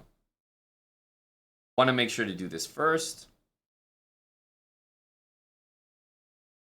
And knight d5, very decent move, but not actually making a threat. Would still be I think still be a good position for us, but technically knight d7 looks to me like it should be the most convincing. So the only thing after knight d7, the only reason why we wouldn't do this move is the move e6. It can suck to have these doubled pawns. Yes, it will be good for black, but technically we can maybe have these double pawns in our face. Could be annoying. So I have to decide, like, am I going to win these pawns anyway? If I'm going to win them anyway, knight d5 is much better. So knight d5, let's imagine he starts defending them. I don't know. Knight f3. I feel like we can immediately go bishop g4. As soon as I play e6 to hit this pawn, it already can't be defended, right? b4 is no good. So although knight d7 looks like it 100% wins a pawn, strangely, I'm starting to feel like knight d5 is at least interesting. At least interesting. I think knight d5 is the move I'm thinking of going for here. And it's really only because knight d7, e6. Knight d7 is not a mistake, but if I'm going to win a pawn, do I want it to happen like this? Or do I want it to happen where knight c6, e6, like one of these pawns is going down? I don't think he can defend it. So let's see. I could be wrong. You know, I haven't calculated every single possible line. In fact, I'm not really calculating more than like 1 or 2 moves ahead.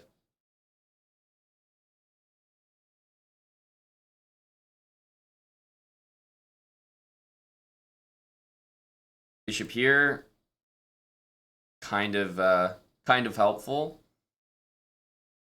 Well, bishop d7. I think after that we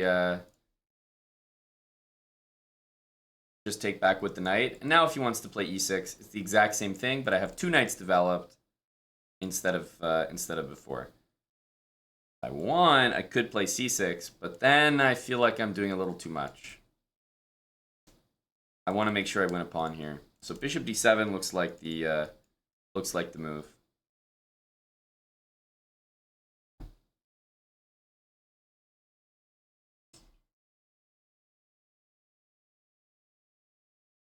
Don't think c6 is a mistake, but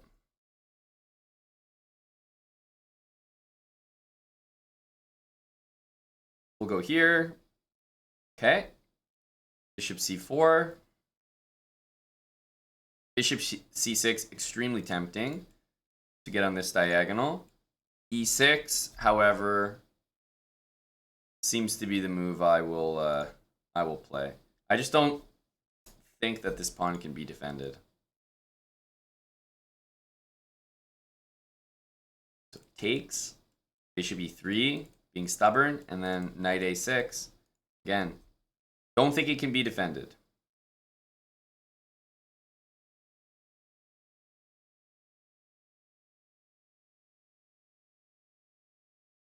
Okay, we have the bishop pair now. This pawn is loose. b4 can be played, but a5 is such a strong answer. What do you do after a5, right? There's no a3 that can be played.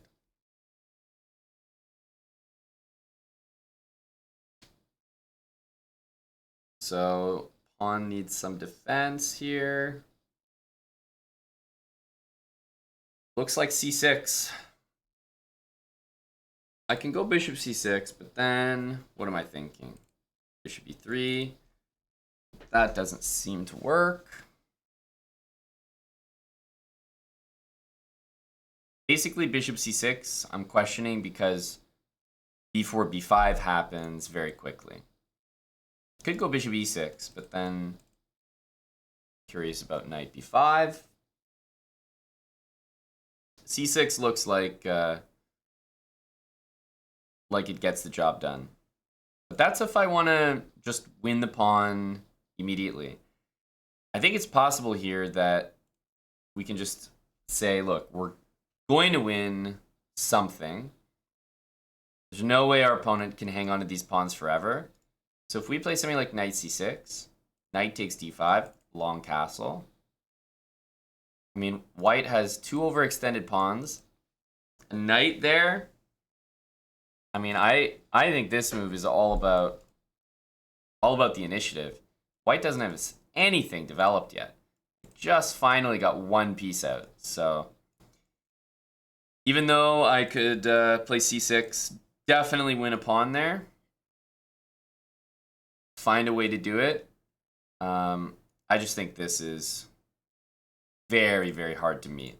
c5 is hanging. e5 is hanging. The d file is hanging, essentially. Right, bishop g4 or bishop e6 are about to win the game outright. So now what? I mean, knight c3. Yeah, and this move is just not good enough, right? Bishop e6 completely wins the knight. I mean, bishop g4 does the exact same thing. At this point, it's, you know, pick what move you like, because it all works. Check.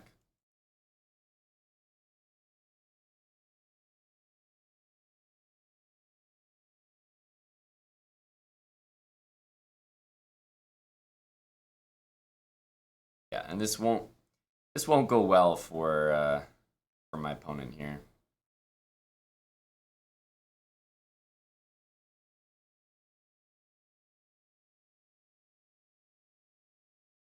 Okay, rook d1's an idea, and also this knight is salivating to get to the c2 square.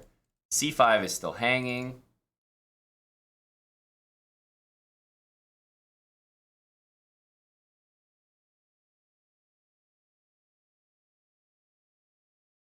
h3, I suppose rook check. And bishop takes. So he's going to play definitely an objectively good move. We're not really going to think, though, because knight b4 is exactly where we want to be. d1 was covered. Nice move. After this, I think he should play that move. Probably best, although we're going to follow up by attacking that, taking here, and then taking here. It's going to be nasty for him. Knight c2 is a massive threat. Rook c1, knight d3 also hits him where it hurts.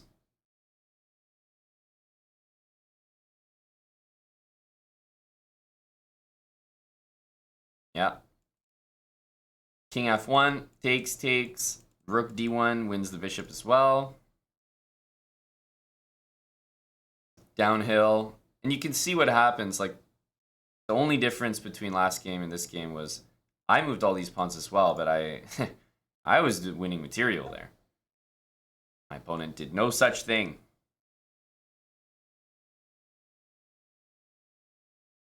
Takes with check. Takes here. Should be simple enough.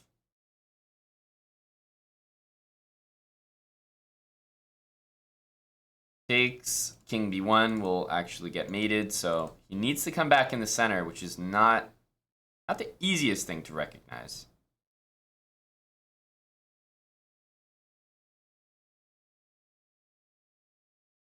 King there would have got mated. We don't actually have a checkmate here, but we have something maybe a little bit worse. Just pin the knight to the rook.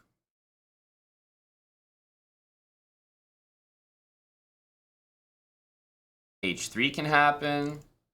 Bishop f5, g4, but then there might be some checkmate ideas.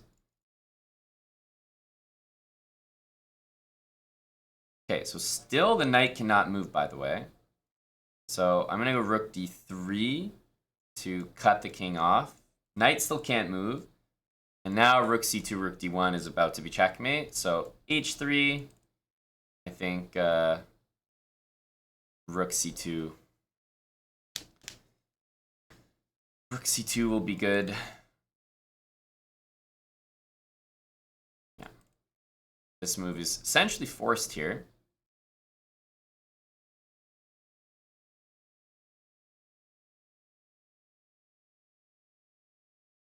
And then we should be able to clean up from there.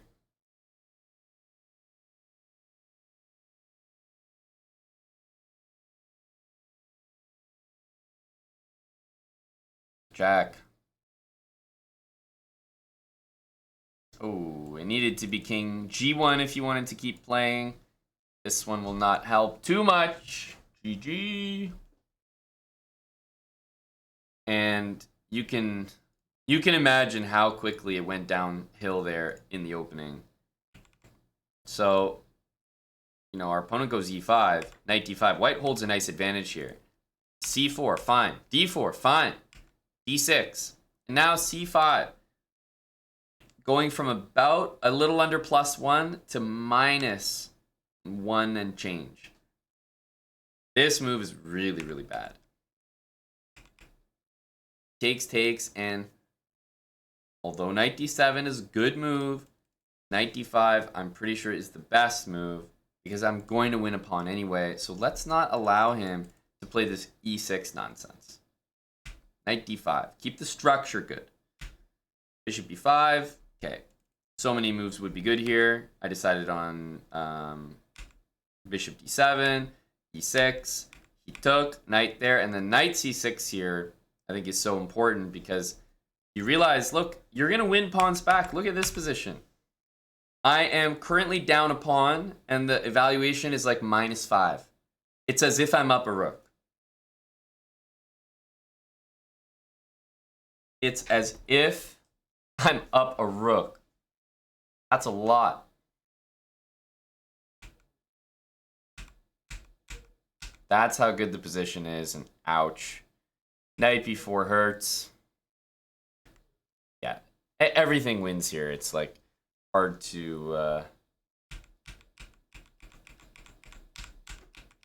say what should be done differently. But for him, it was c5. Terrible, terrible move, right? Really bad move. What should white do instead? Probably take. I mean, there's lots of ways to play. You can play f4. I think it's a little too much. You can play knight f3, but I think taking is the most normal, and black has an option how he wants to take back. E takes d6 is maybe a little less ambitious, but probably a little more solid. Obviously, c takes goes for the imbalance. Usually you go for like knight c6, e5 there. But yeah, this, bishop e7, castle, knight c6, maybe d5.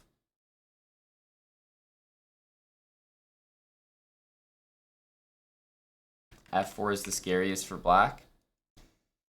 I don't know. Yeah, it's definitely a scary move, no doubt about it. Like,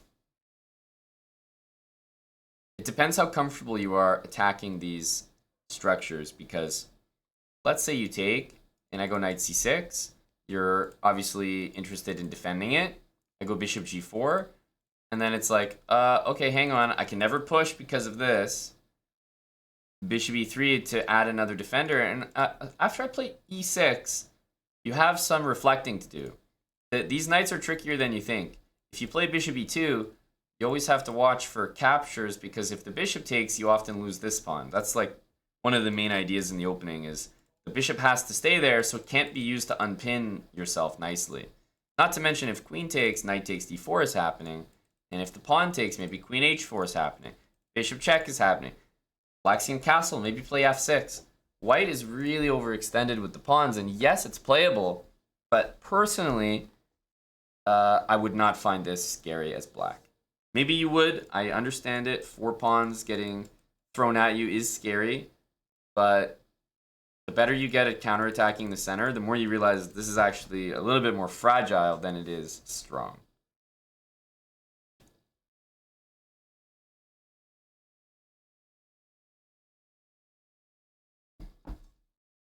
Hello, Skinny Cuz. Definitely Euro ready, buddy. Very excited. Thanks for 13 months, The Mad Physicist. Tier 3 washed adult, 15 months with Prime. Alien Trainer, 11 months with Prime. And Pen MC, another Prime sub. Exclamation mark Prime. It's all been Primes today. 32, thanks, Pen.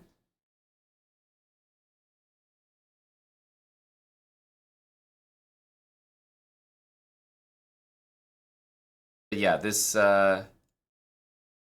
Obviously, knight d5, a big difference from knight e4. And then this would be the idea, and as I mentioned, but we didn't really get the main lines. c5 is a big mistake.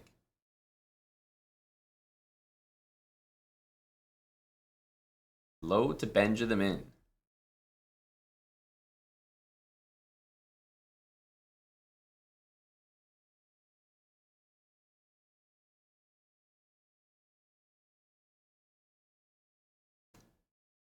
M Spacefair, 19 months with Prime.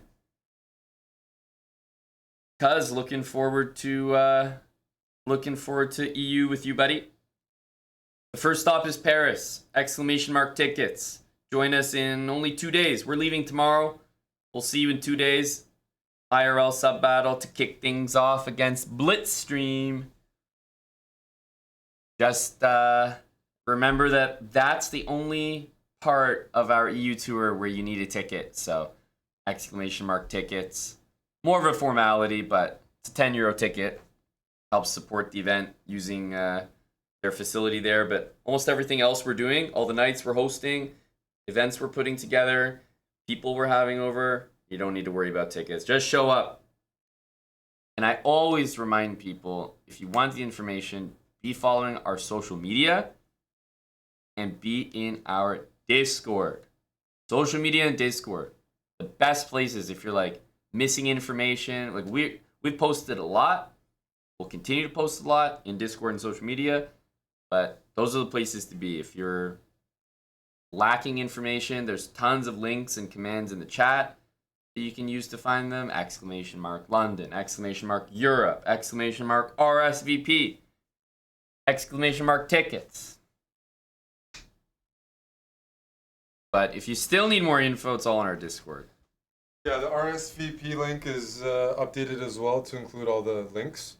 So you can kind of like access the ticket link for Paris, or it's kind of becoming more of an all-in-one place for people to like. This. Yeah, because just in case. This is like and I can add more stuff if you want me to. I'm just adding some things. Exclamation mark RSVP is now. I'll make a reserve as well, same command, like in case people don't know RSVP. But.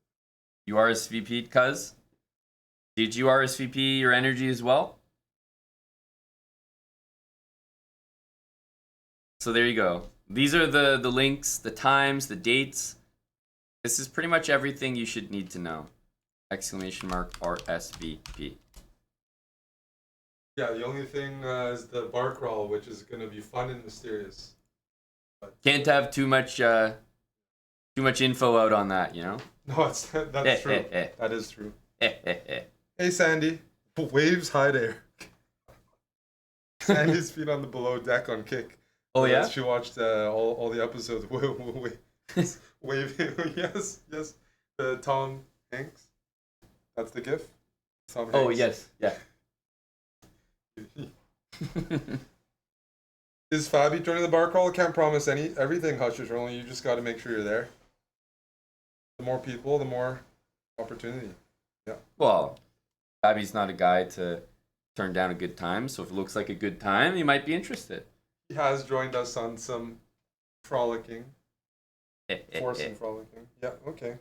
Yeah, so that's gonna be. I like this. This is a good more. This is a good landing. And then if people, all ratings levels are welcome, and then they can just leave their questions there. So, yeah. Yep, this is good. This is good. Can't have all the info about the bar crawl there, but everything else you can see the links for the tickets, the link to where we're going to be meeting up and when exactly. So RSVP to let us know which ones you're planning to go to. Thanks, Claunchy, for 11 months with Prime. Hush Eternal, which part are you gonna make it to? Maddie Jack, which part of Europe are you in? You're not gonna be able to make it? Shoot. Well, hopefully stuff like this goes well, and who knows about repeating it. But the first edition, I think we have a lot of fun events planned, so it should be a very good time. I don't think anyone who is on the fence about going is going to be disappointed. Truly. Community-wise, I mean, we've hosted lots of in-person meetups and events before, so this is something we do regularly. You know, most people that we've run into, like a very, very high percentage, have just been super social, fun to hang out with. A lot of people have become quite good friends with people they've met at certain events that we've hosted, like become friends IRL as well. Maybe continue to play chess against one another, go to tournaments together, other meetups. Maybe you find some people that are actually maybe in your country or in your city, which has happened. So the community is great. Only have good things to say, except Cuz, of course. The guy's a little skinny. Hopefully he's bulked up since last time. But good community. It'll be good fun. If anyone's on the fence, get off it, because I don't think you'll regret it. Barcelona, I mean, what more can we say? Fabi's going to show up. Magnus is going to be there. Blitz tournament and bar crawl. Berlin, we have one of the most exciting venues booked. Pretty much brand new from World Chess in Germany, Berlin. We'll be there both nights. Going to be very busy in Berlin. It's over a weekend as well. So that's another good timing. London is probably the dark horse of the EU tour. We have a venue there in London. I'm not sure how many people are in London, but it's a really easy spot to get to from France especially. So that's exactly the trip we're going to be doing. And I have some good London memories from previous tournaments there. We have met up with a few people from London or from the UK before in general. So hopefully we get a good turnout there. And obviously in Paris, it's TwitchCon EU. So over the weekend that we're about to, well, I mean, we're leaving tomorrow, but over the weekend, it's TwitchCon EU. So we'll probably show up at TwitchCon EU on the Sunday, say hi to people there as well. And July 8th, as you can see, Blitz Society is an awesome spot to have some drinks, hang out, play some games, meet up. It'll be very busy. And of course, July 7th will be our only ticketed event of the whole thing against Blitzstream. We'll be hosting a sub battle in person, along with some other fun events. We're not just doing like one thing and see you later. You know, we'll be hosting a meetup. It'll be our first, landing spot in EU, so it should be the most hype.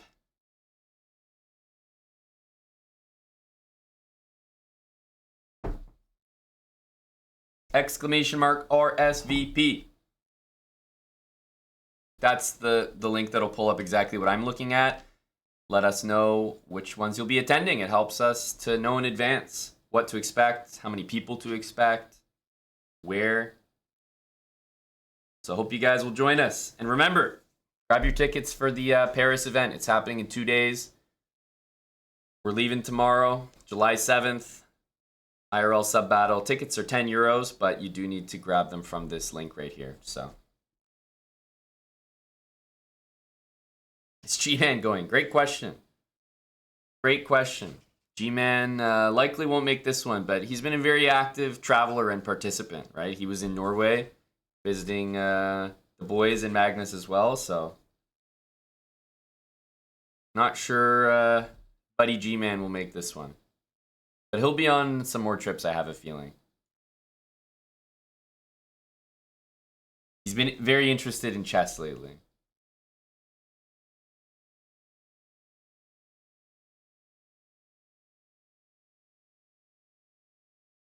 Jeff, are you keen for France? Yeah, I just got honestly, it was accidental. I got a very aggressive haircut. That's why I asked you if you're keen for France, because it looks like you're ready to riot. But it's okay, because I think in like a few days. But yeah, I'm ready. Jeff with a very aggro haircut. Like, definitely looks like he's ready to say hello to... It's too much. Oof. No, Jeff is really looking to be out there on the front lines with the rioters, for sure. Definitely will fit in France, I think, for sure. Very keen to get Jeff in the vlogs now. That's right, cuz. Yes. Mattis, would you say Jeff will do well in France with this cut? Hey, Marsh. Good to see you, buddy. Hey, Marsh. Unrelated to the EU tour, what do you think of the Leafs signings in the offseason? It fills me with optimism, as I am every year as a Leafs fan. Happy to see the Leafs turn into a goon squad now. we need to slowly phase out some of these 40 mil contracts. Turned into a goon squad.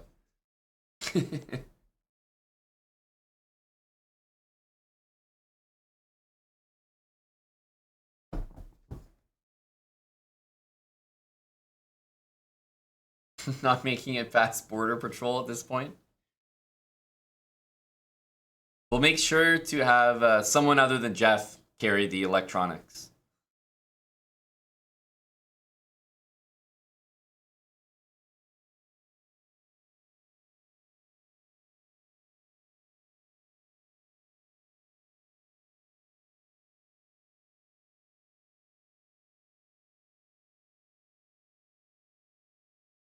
All right, let's play another rapid game here. I'm reminding you guys about Europe. We're leaving tomorrow. It's my last Twitch stream. Gonna miss you, lads. Gonna miss you, ladies. But one more game. Didn't hurt nobody. Let me know what opening you'd like to see. Let me know what opening you'd like to see.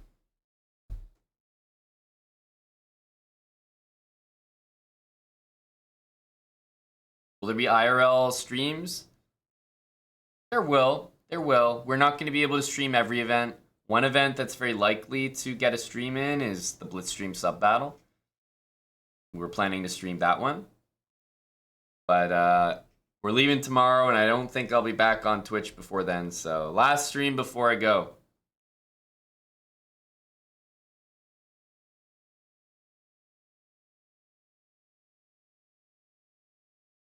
Okie dokie.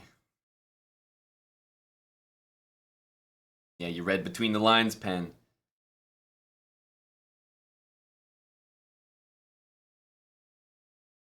E4. Let's see what we get here. It all depends on our opponent, right? If they keep playing knight f6, every game will be the same opening. Nothing I can do. We got the Sicilian, though. That opens a lot of doors. That opens a lot of doors here.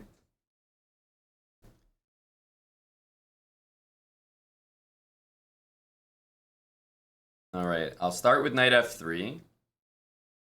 Who knows what Sicilian they'll go for? D6. And I'll play our favorite, yes, C3 move. C3 Sicilian. So effective all the time. It's such a solid option. And my favorite is when they play D6. It really is. You know, knight C6, we already get D4. Basically, any move that doesn't attack this pawn, we play D4 and we're already doing well. So the knight comes out and we hit him with bishop E2. This is the one where the king's exposed, so we can actually leave this guy here. Right? That's with the pawn up. A lot of people make the mistake at this elo. The pawn's here, black's played E6 and is playing a totally different Sicilian, but people will still leave their pawn hanging, and that's why I've been saying play the Taimanov, because people hang this pawn and you just take it for free. This check doesn't exist. Okay, so be careful as you know, as the white player. Don't make that mistake when the pawn's on D7. But when they play D6, they open up the king. You can leave this guy hanging momentarily. If black doesn't play knight f6, you're already in a great spot here. And against knight c6, I like to once again play d4. So knight c6. Now, this one actually blocks the check. So technically, knight takes e4 can happen, right? As soon as there's no line directly at the king, you have to be careful about your pawn. But with d4, the idea is, okay, he can take or not. We'll wait and see. But the point is, when he takes this pawn, that we want to be able to now kick his knight. Guess what? The knight's going to have to move and open up the king. And what will I be sitting there ready and waiting to do? Of course, queen a4. And we always win the knight the same way. This is like blunder central. c3 Sicilian always takes prisoners in the d6 move order. And d6 is a really common Sicilian, but man, ain't this painful.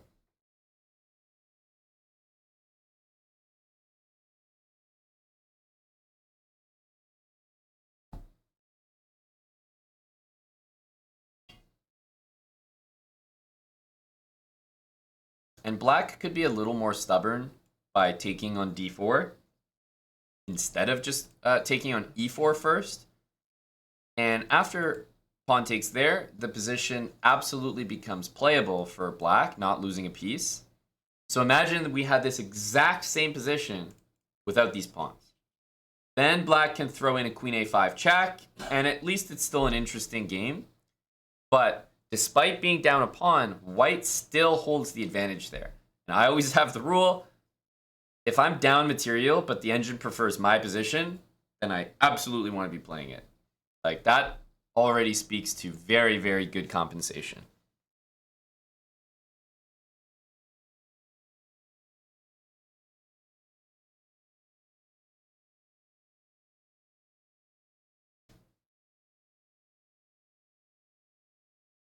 Okay, knight takes f2. I think you guys can imagine our opponent here is getting the maximum value for their knight. But credit to him, he understood if he moved the knight that he was losing it. So nicely done. Knight takes f2. Obviously, I can't take here or anything. My queen's attacked, my rook's attacked, so there's only one move we can play.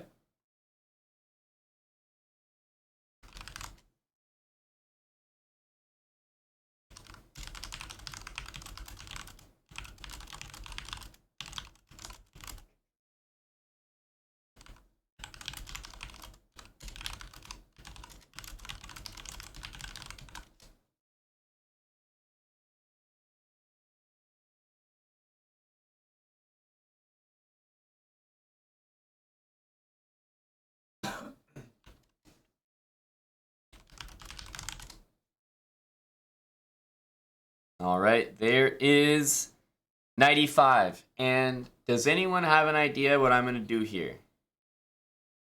And it has to do with the fact that I'm up material.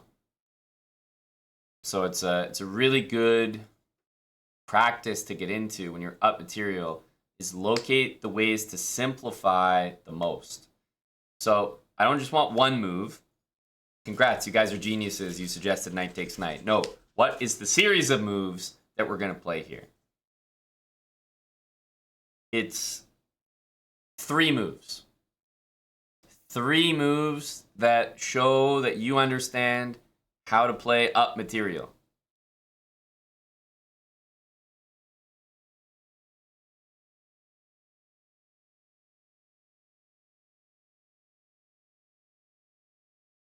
And they all have to be put together, right? 1, 2, and 3 are all the moves, but they need to be in the right order. So if you played knight takes knight, if that was your answer, and you wanted bishop b5, and you wanted to trade the bishops, congratulations. You traded 2 pieces. That's very good. If your answer was bishop b5, I would probably go knight d7, and then you'll only trade 1 piece, and you'll be giving up the bishop pair. So that's the categoric worst of all the choices. If you suggested queen a4, well, then bishop d7 and the queen's being hit. If you react with bishop b5 to that, okay, after a6, bishop takes, knight takes, you've traded a bishop pair. That's decent. That's decent. But The absolute best is going to be to take, to bring your bishop out, and technically it could be the queen, but definitely bishop check, right? And then the bishop blocks, and then you bring your queen out. So now we have the queen and the bishop here. If our opponent does nothing, I'll take, and the queen will have to take, and then I'll take again. And then I'm going to have 2 pieces left against just 1 for my opponent. Easy. And there's no way that they can avoid trading every single piece on the board. Right? This, and this will get traded. That's very good for me. And some double pawns to boot. Thank you very much. So start with knight takes. We want to trade pieces. We want to double pawns. But not bishop there and bishop takes. Bishop there, queen there. We want to do as much damage as possible. So because I know my next 2 moves are these 2, technically, if we want to be really mean, the best thing to do is queen a4 check. Now, if he plays bishop to d7, you know, congratulations, bishop b5. If he doesn't, and he plays queen d7, we can end the game immediately. So I'll always give my opponent just an opportunity to mess it up completely. But, of course, our plan is to do exactly what I just outlined. Bring the bishop there. And guess what? There's no way that these pieces are not all disappearing. If he takes me, I take back. And guess what? The only legal move is queen to d7.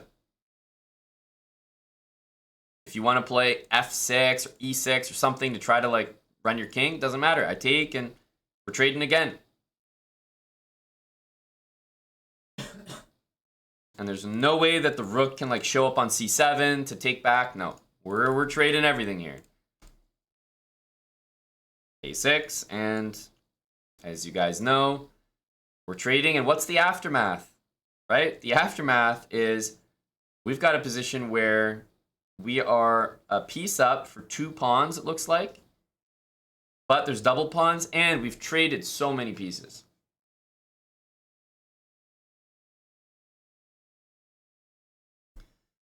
Now, I'd like to play c4 here. I'm definitely looking at c4. And then, you know, knight c3 kind of stuff. c4, I guess b5 is the only other move I'd probably consider.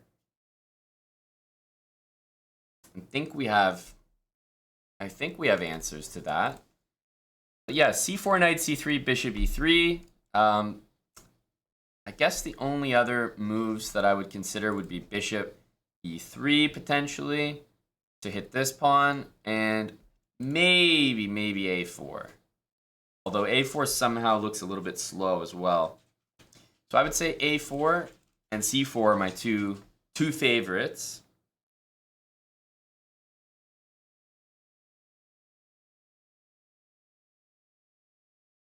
And what's black going to do? Probably e6 next. Hoping to get the king to e6 like that. So we want to be ready for that. The reason I like c4 is it kind of plays against e6. It gives me access to the d5 square. Whereas a4, knight a3 doesn't really do that as well.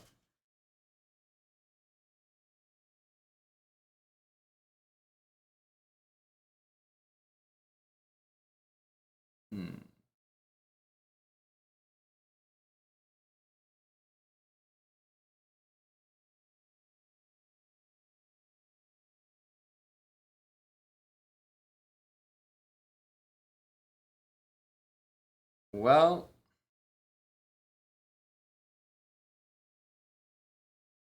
c4, b5 I can't say is the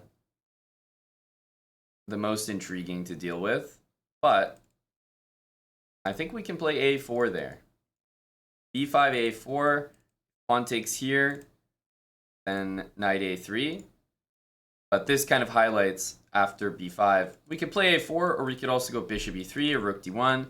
Essentially, as soon as this captures, then we go knight a3 and capture back.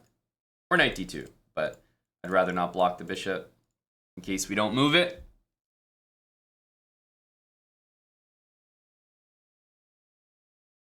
Why not even think about rook e1? It's not a bad move, but I don't know. Feels like f6 from black is simple enough. Simple enough reply. Doesn't mean that this is bad. I mean, like, I'll trade rook e1 for f6 any day, but it also seems like I might want my rook on d1, and then allowing him this free f6 move seems helpful. Okay, g6. I think now we'll go make a threat. Bishop e3. King up is exactly what we want to see. Because it looks looks like the king may end up in the most trouble there.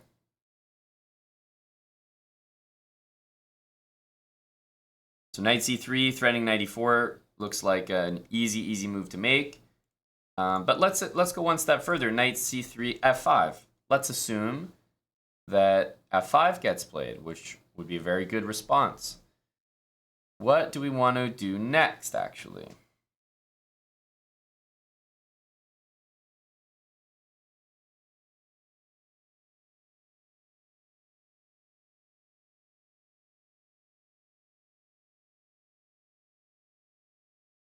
There's knight a4, rook to c8,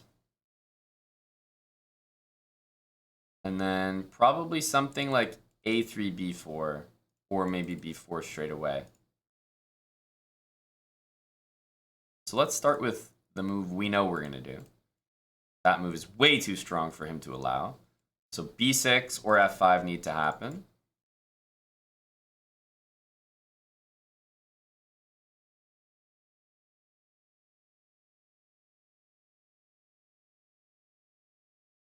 But there's no way that b6 holds this up forever.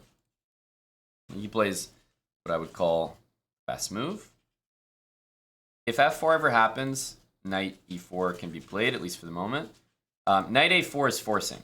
As far as I can see, knight a4 forces rook c8. Only move. So knight here, rook c8, and then what?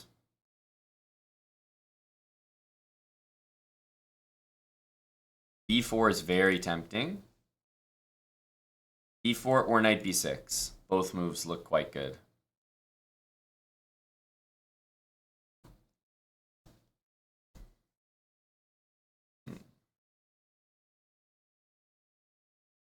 But I think we have to be rather direct. Rook b1 also wouldn't be a bad move.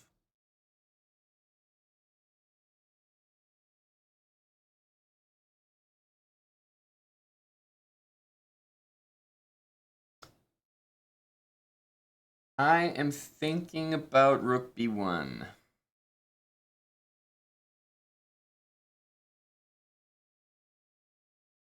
That looks like the toughest for him to deal with. Rook here, and just b4, and other rook to b1. Like, his pieces are way on the other side, so I think this is actually the one I like.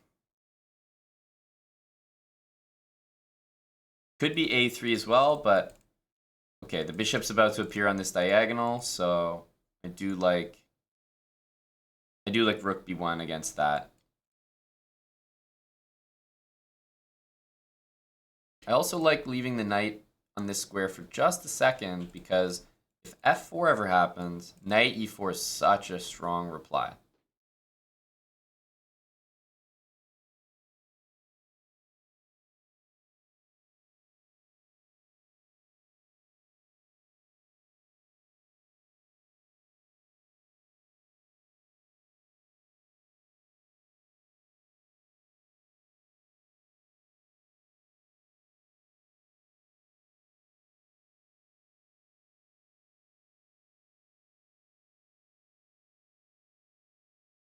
f4, knight e4, why is it so strong? I mean, obviously we're winning this pawn, but let's imagine knight e4, and our bishop has to just go back to d2. I'm still extremely happy, because these pawns are totally blockaded by my knight, and this bishop, I mean, my knight's on e4, so the bishop has no scope here, no scope here, no scope here. We're doing quite well. Now, a5 can be played to really stop b4, but that's not really an option when knight b5 is incoming. So rook c8 makes a lot of sense, but b4 takes is happening quicker than you think. The b pawn is hit. This looks like there's an interesting move. b4 takes c5. Honestly, rook takes c5, takes. My knight has to move. King takes d5. It's hilarious. Black has like every single pawn. I'm up a rook, but it's kind of interesting. I think that's not as easy to win as you might think. b4 takes. The only reason I'm pausing is the move b5. b5 is surprisingly effective.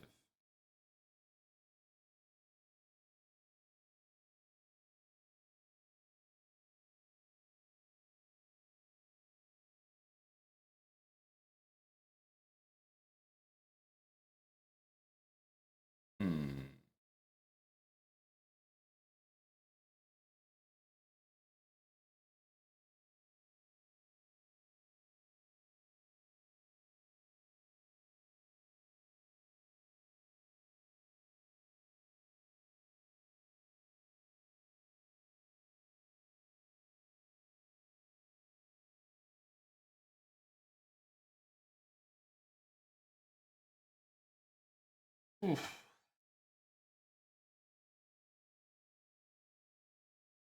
It's really hard to say no to being up a rook, though. Tell you that. It's hard to say no to being up a rook. A lot of good options here. I don't really think you'd be making a mistake, like if you did a3, if you did knight a4, if you did rook here. I think you'd be fine in any case.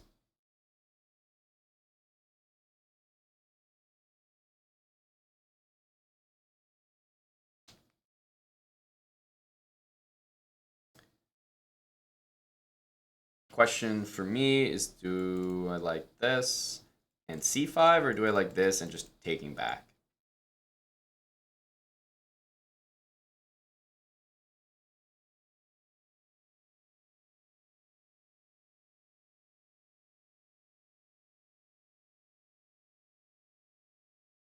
a5 can be played by black next turn. I'm not sure if I'm exactly bothered by that.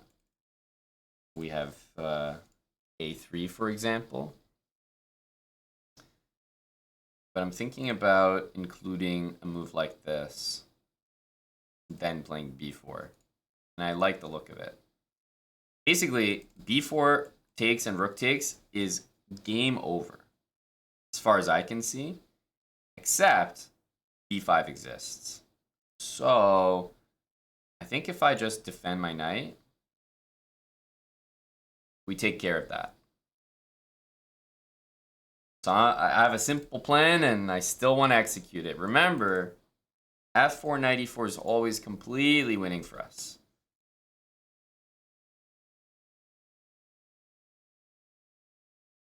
Angelica, thanks for the raid. Angelica Chessborn.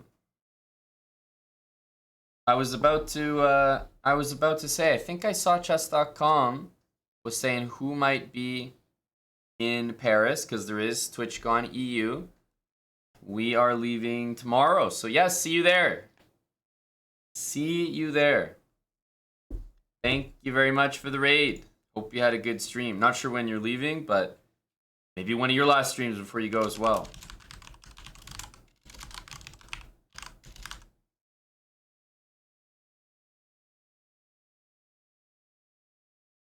Okay, b6, and now there's nothing stopping b4.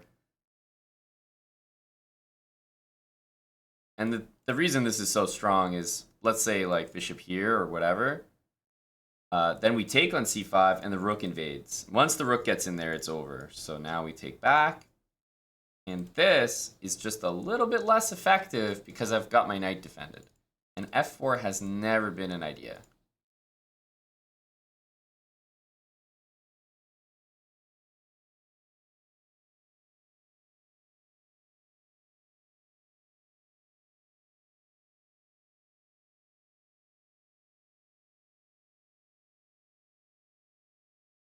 And the queen side was just destined to fall apart.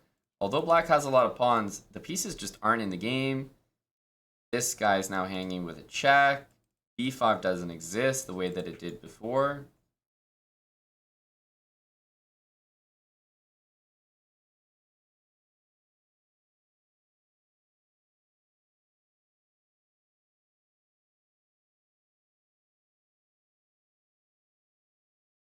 Not really sure what to recommend for black here, but you see how the direct rook b1 b4 works a little bit better than, like, I don't know, bringing the king or playing slowly. You're up a piece. You know, open the position, get to the king, keep it simple.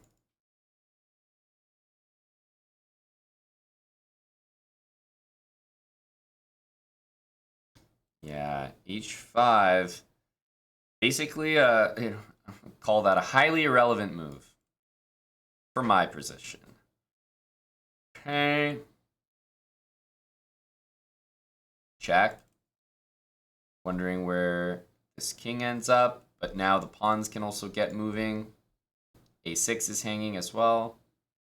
Even g6 is hanging, which seems silly to capture, but of course tempting. If we go c5, then f4 can happen. And if our bishop moves, we do lose the c-pawn. So not completely over, I will say. Needs a little bit of precision here. Knight a4 definitely looks like the move. Hard to say no to that.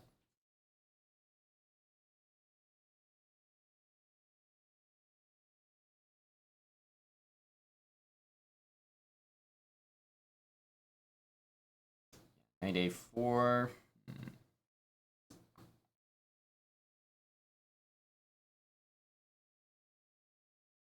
Yeah, the more I look at this position, the more I'm thinking, hang on a sec.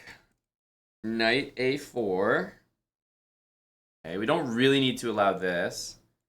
Because then if the bishop moves, then e4. And it's like, we're fine. But why are we doing that? And bishop c5 takes square from my knight and blocks my pawn. It really doesn't feel harmonious. c5, f4, c6, king d6, I thought was a little bit weird because our bishop doesn't seem to have this square. But I'm not sure that matters. We can just move the bishop back and e4 is covered. We have a passed c-pawn. I really don't like this. And then e4, because then the pawns actually move forward with a check. So I think it's time to mobilize the pawns here. And if king c7, there may have been knight b5 or rook c6. So c5, c6. We're almost becoming a victim of being too complicated. Keep it simple. Just push the pawns. That's definitely easier. Even though after this, it looks like our pawns are getting blockaded. We have the dark square bishop, so we can always kick the king out of there.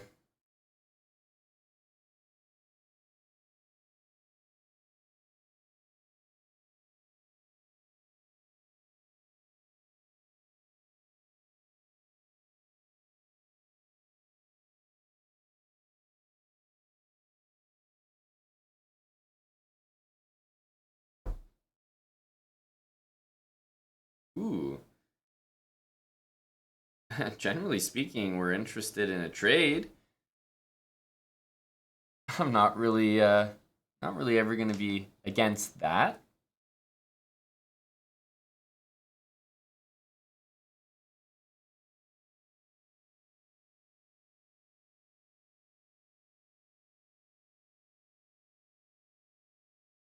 Okay. Take it.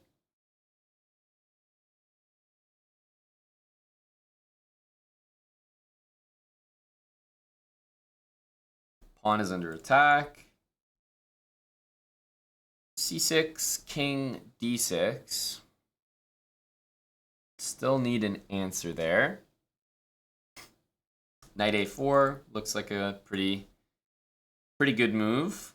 I think I'm probably going to go with knight a4. The reason I like it is now c6, c7, rook b8, knight b6 comes very, very close to winning. Yep. Like knight a4. Remember, if the knight shows up on b6, you know, with the rook gone, that's a basic fork to clean up here.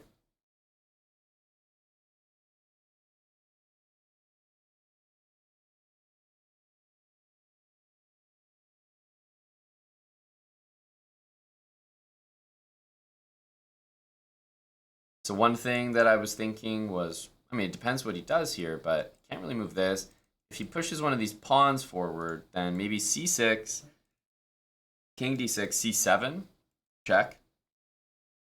And if, I don't know, king takes d5, then rook b8. And if you go defend your rook, I've got knight b6 coming in. There is an interesting checkmate that might happen. Here, c7, king d7, rook b8, rook takes c7, knight b6 check, king d6, rook d8 check. And surprisingly, there's no better than rook d7, rook takes d7.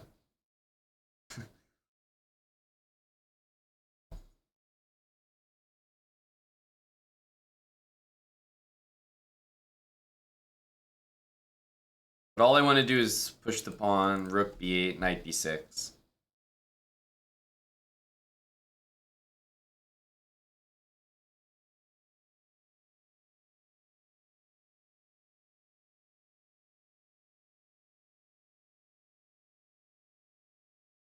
I think he might do a move like that. Like, it makes a lot of sense, actually.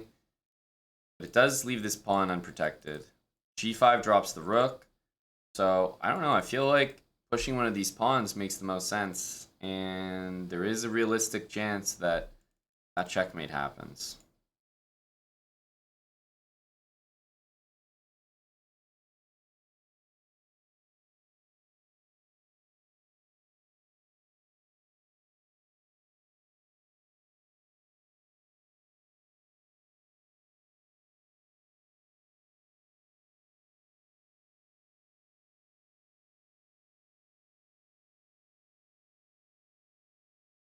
Good move.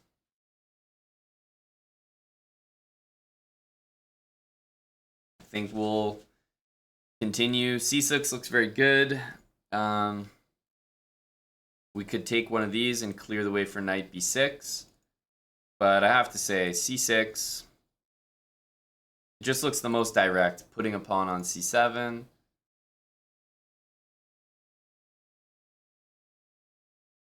There might be other, maybe slightly more efficient ways, but going all the way here looks good enough for me.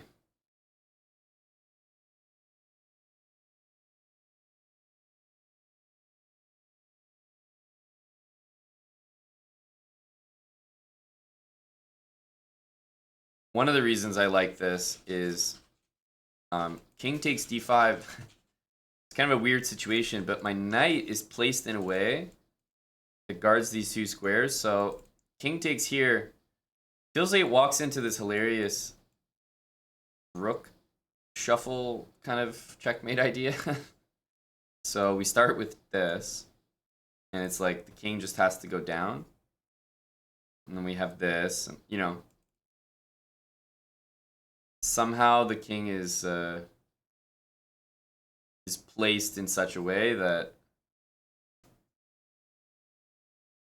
that looks almost forced. The only difficult part is the very last move. Right, once the king gets all the way down here, there's actually not a forced mate that I can see.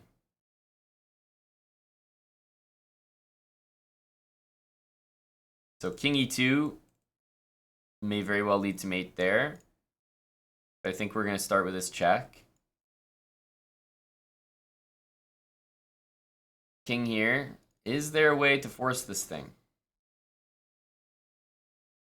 I think there is, but it needs some repositioning. So if we go here, the king goes there. The only way to force it, as in do it with checks, I think is actually to start like this right now. Ah, but even then, it's not so clear. I don't think there's a way to do it with checks, to be honest with you. Rook d5 is the last try.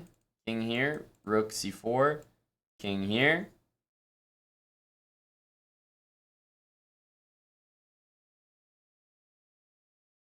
Can we do it all with checks?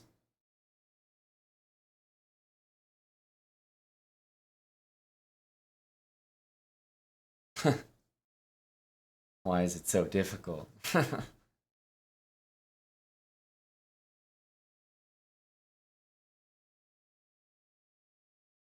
Why is it so difficult to get this checkmate? King here is kind of the easiest in the sense that the only way to delay it is to do that. So I think King e1 is the way to go, but no way that I can see to do it with checks. I think perhaps one of the more elegant checkmates is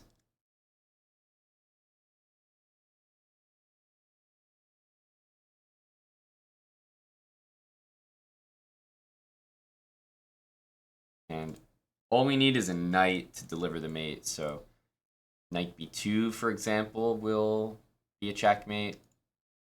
So if we just sidestep here, then we have knight b2. Basically stalemating the king and playing knight b2. Now he's got one move to continue. King e1 would have been a little more forcing, but still would have been a checkmate with the rook. This is getting the job done.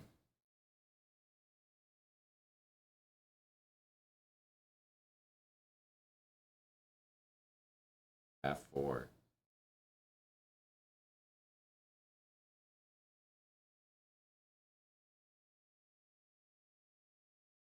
Wasn't rook c4 faster? Well, I suppose I can't break my own rule of always repeating.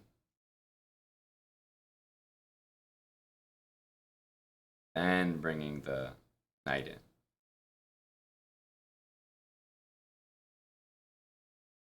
Always have to repeat. It is a rule.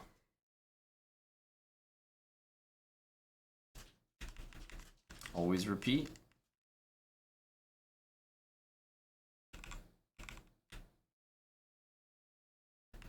What happened here, though? This wasn't anything... I mean, this all came from the opening. Right? Let's remember, bishop e2 in the opening here, it's all about this trap. It only works when there's a line exposed to the king. So Sicilians like e6, this does not exist ever. So don't think it does. Now knight c6 blocks it. And after d4, essentially takes. If white doesn't, or black doesn't take this, it doesn't make sense because we play knight c3. And there's no point in playing the Sicilian if you're just going to let your opponent have two pawns in the center. The whole point of the Sicilian is to take, and so you have a half-open C file, and white has a half-open D file. That's the way the Sicilian is supposed to be played. But this is just dead lost here. Right? This is what happened in the game. This is the other variation. So knight takes e4. It looks like you're still blundering the exact same thing. Technically, black has one move here to stay in the game, and it's queen a5 check. And the reason that it works so well is the queen is ready to capture on d5 in the event that we block here. And the queen covers a4, so there's no queen a4 check. So queen a5, the only way for me to continue here is actually to play knight c3 and maintain the advantage. Okay, black takes, we take, and if the queen takes, you lose, of course. Right, the queen's attacked, the knight's attacked, but Instead, after pawn takes on c3, black needs to move the knight, knight e5, let's say. Takes, and I would say castling makes the most sense here. I think there are other moves that are decently good, like a4, but the general idea is that you castle, and this is it. White's better. It's just activity. The king is a little bit ways away from castling. We have, this pawn to push up, bishop b2, rook b1. So it's really just about getting a position like this. You're down a pawn, you'll probably get it back with interest.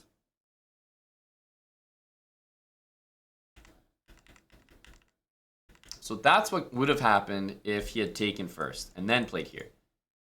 But if black's best thing is to be, best variation is to be down or up a pawn, but still down according to the engine, I'll take that. It means we have great compensation. But I like the c3 Sicilian. I always have. You can tell that I like it because I hate it when it's played against me. That's always a good sign that you're really a fan of something. But c3 is strong. c3 is powerful.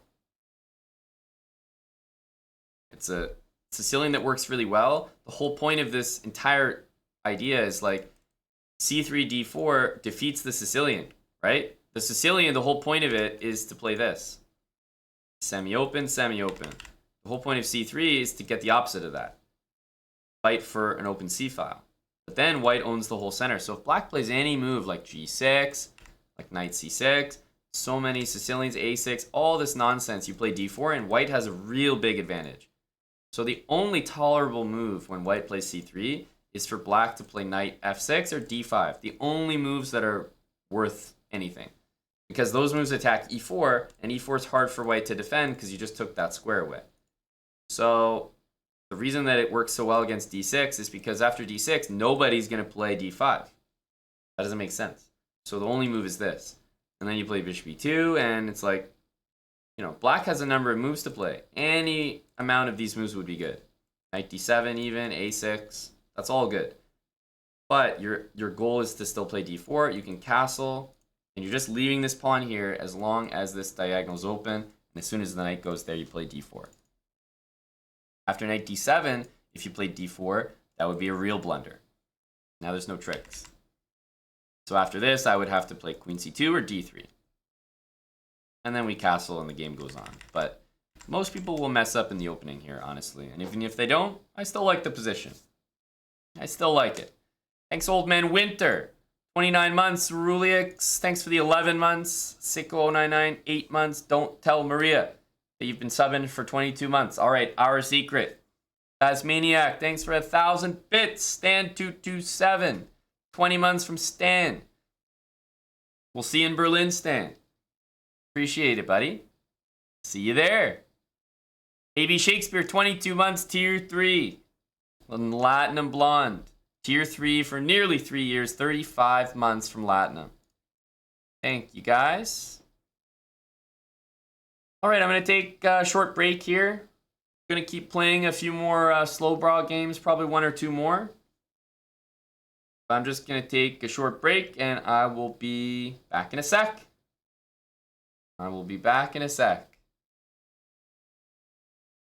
Hope to see you guys in our EU tour. This is my last Twitch stream before we go, so trying to make the most of it here. See you in a sec. Don't go anywhere.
hello again.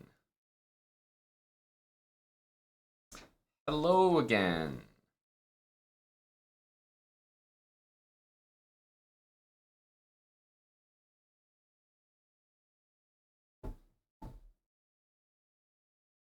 All right, another one. Hello there, Salty. Salty, we're preparing your final episode, buddy. As you may imagine, very excited for it. See you, Steve G999. Good night, buddy. Might not be here anymore, but good night, good night.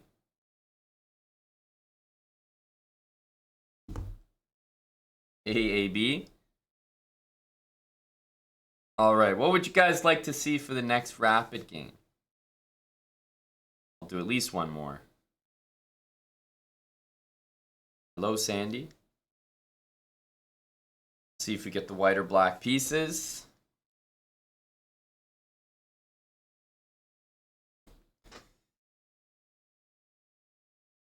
Alright. E4, and we'll see what he does. E4, E5. Alright. Suggestions. Let's take the democratic answer.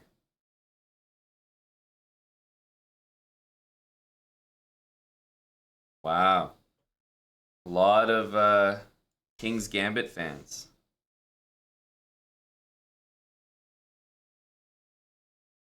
A lot of King's Gambit fans. Now, the thing with Knight here is it's basically trying to bait you into taking and losing the game immediately. Diego VD96. Thanks a lot, Diego.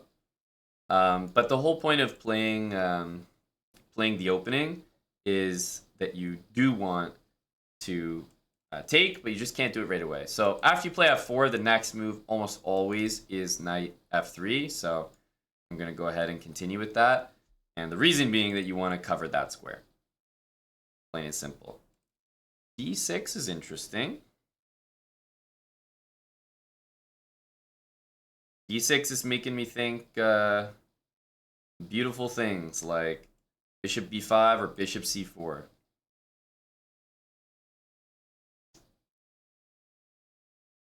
One of those two moves looks pretty good.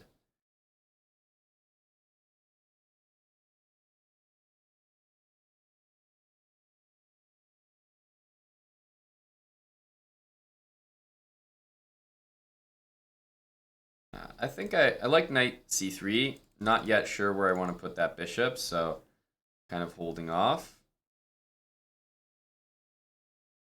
Go knight c3. If he takes, I'll always be going d4, I think.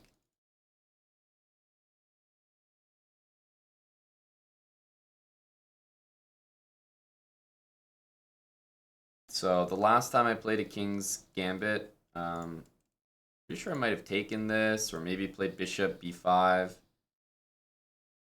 And the reason I'm playing a little bit different this time is not just to showcase a different way to play.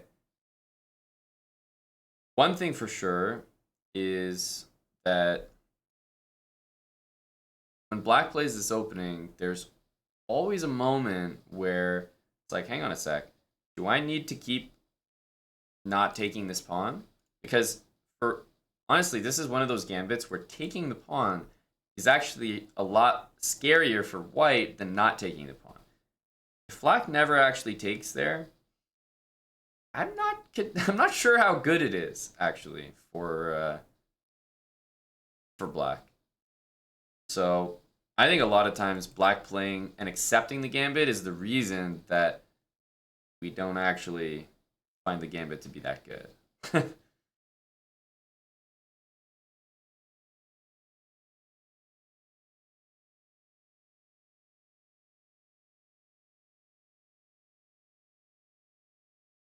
Okay.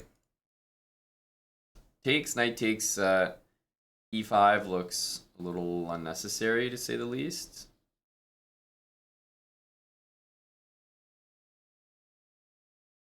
I'm also looking at bishop b5 here. My goal would be bishop b5 d3. The only reason I'm not so sure is maybe because of pawn takes.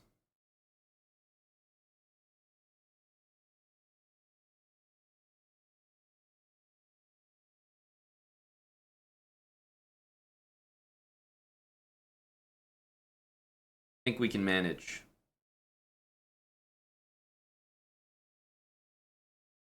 Ooh, that's really not the move. So basically, if I can get my bishop out, give it away here, and then play d3, I should be in a great spot. I should be in a great spot. So now d3, this is fine, but I'm very interested in capturing because, of course, pawn takes back, and the pawn structure is completely ruined.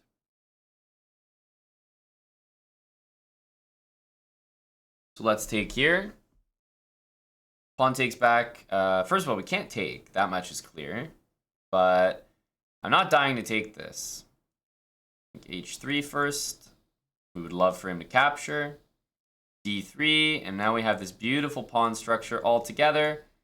We have the light squares as well. Bishop g5.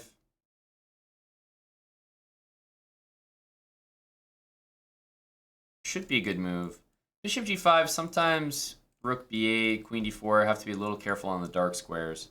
Bishop e3 is another way that will just have a very, very good position. So let's see here. Hey, John Conway. Thanks for the 5 gifted subs. Quick Cinco, appreciate that, man. Bishop g5, would love to trade here, but just have to make sure we're okay. Rook b8.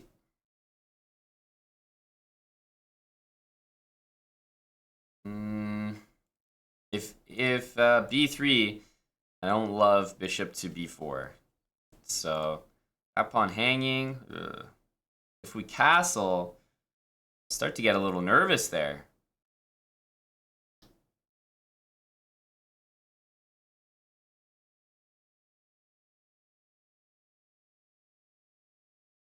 I think we might play it a little more safe and just go bishop e3. I definitely don't like the look of this move with this bishop on the board. So let's go bishop e3. Diego, thanks, man, for resubbing for half a year with Twitch Prime. 5 gifted subs. John Conway on top of that as well. Appreciate you guys. Yeah, I never want to take on f3 with the pawn. I mean, if you can capture with a piece instead of a pawn, that's almost always good. But I like the open f file. I like moving my queen so that my king can get castled. In either direction, actually. I think it's going to be a kingside castle here. Our king can hide probably on h1. h2 might be alright as well. Hard to say which one's better. But the reason I like this is I'm threatening to then go bishop g5. Let's perhaps move this first.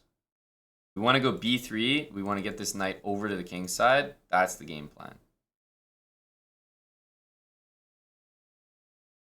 So yeah, b3 if rook b8. If a5, probably a4. So we want our structure to just be like this. It's the best way to handle this set of pawns because the c pawns can never go anywhere. The a pawn, you don't want getting all the way down the board. Knight d7, a great move.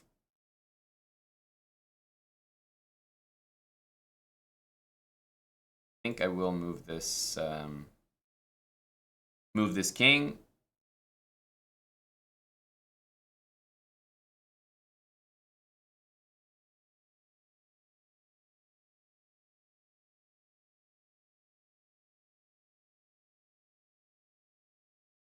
Now, if he doesn't take it, okay, so rook b8, always b3. I was going to say, if he doesn't take it, I'd give real consideration to just maybe keeping it on the board somehow. Okay, speaking of which, you can probably imagine I am very happy to see that. Very happy. Well, let's bring the knight over. Knight f5 is very strong, so I kind of expect g6.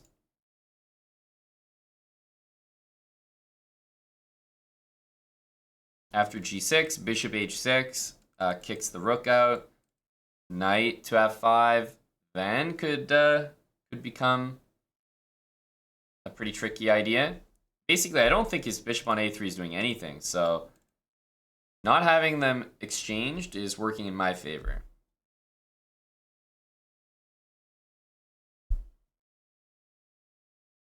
But think about our knight. Wasn't doing anything there, wasn't doing anything there.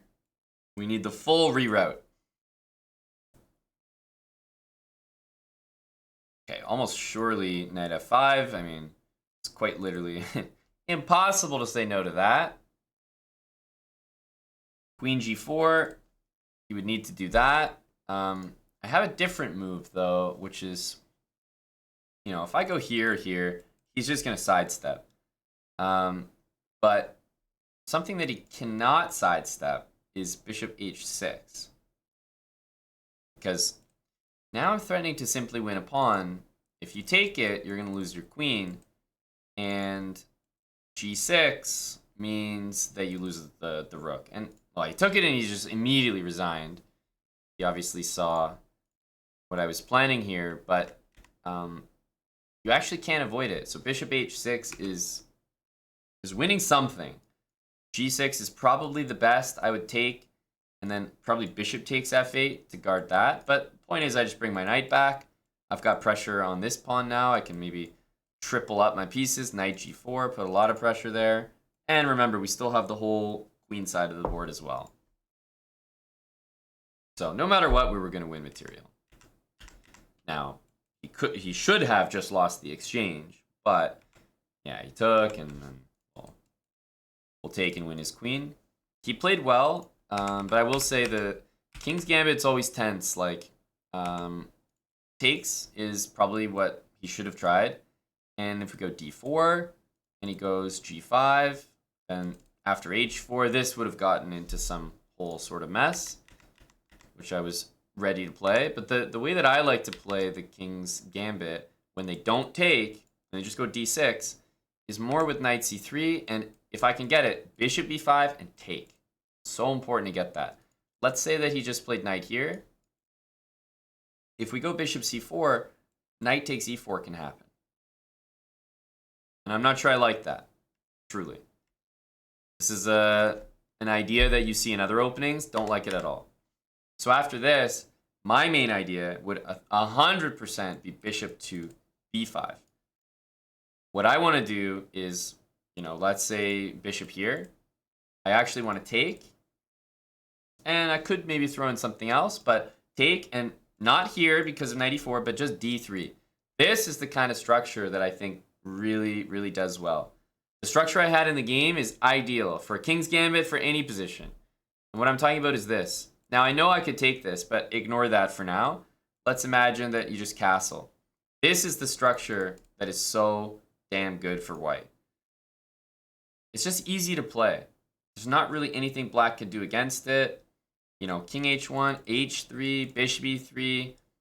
You can maybe get your queen over, knight to f5, knight e2 to f5 like that. I just find it so easy to play, and you know, whenever they go like that, I just a4. Of course, if the pawns are doubled, it's even worse, but I like just giving this up because bishop c4 is a little hard to orchestrate when knight e4 is always on deck.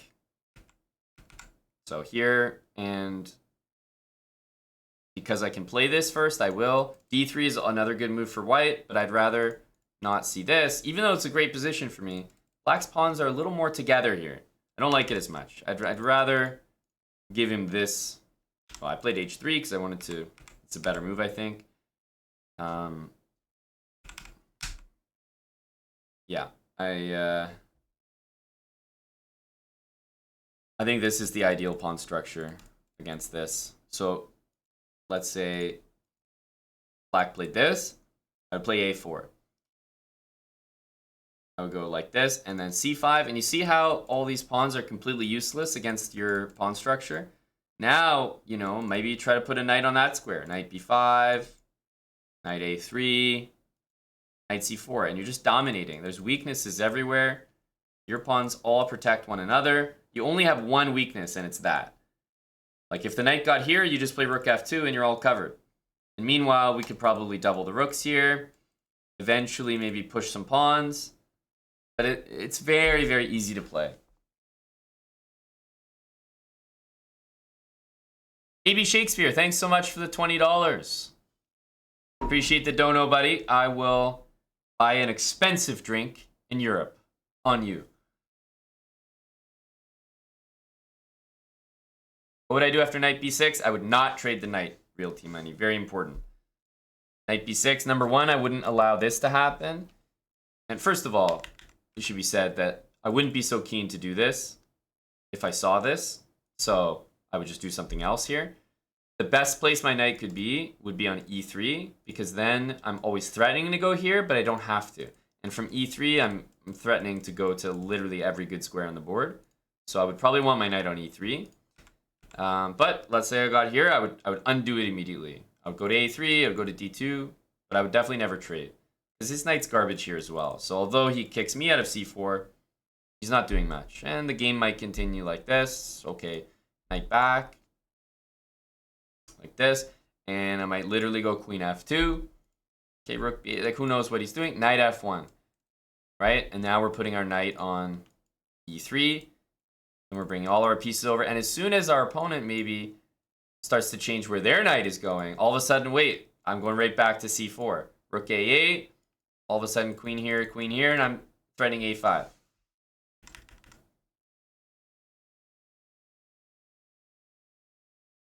Right? It's just, he just has to watch over pawns for like the whole game. It's like a full-time job.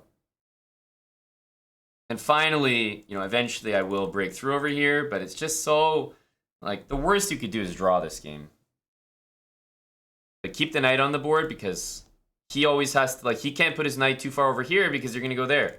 And guess what? If he leaves his knight on b6 the entire game, you leave yours on e3, you're going to hurt him on the king side. And what's his dumb knight going to be doing? He's going to be sitting on b6, like, waiting for the day that you play knight c4, but you're not going to do it. Mischivas, thanks for the 3 months with Prime. Welcome back, buddy. Thanks a lot. All right, guys, let's play one more. I got one more in me. It's my last one. That was a quickie. Let me know what you guys would like to see in terms of an opening.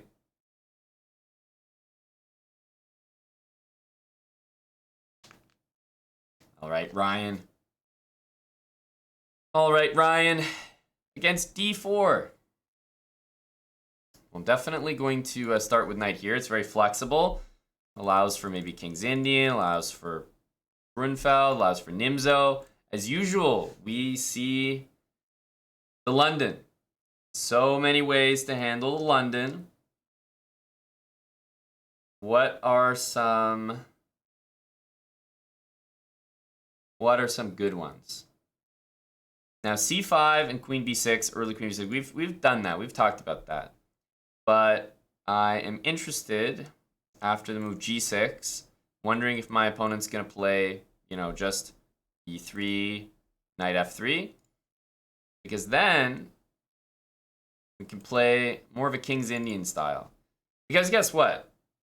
King's Indian is one of the most popular ways to play against the London because it's so damn good. Like, you have that pawn on d6. It works really well against the bishop.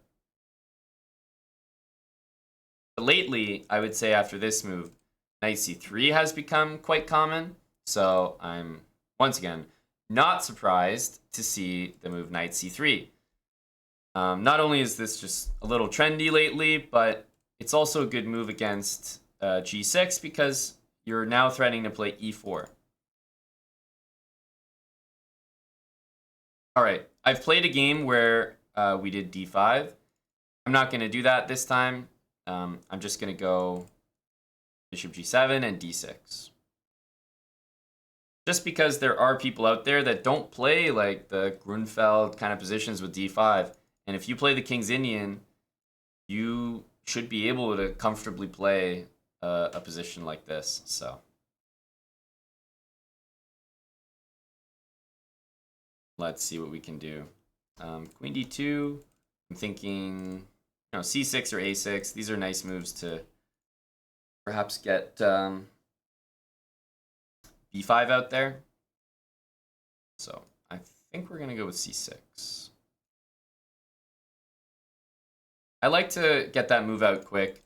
b5 already threatens, maybe a quick b4 winning the pawn. So I do like to have an early b5.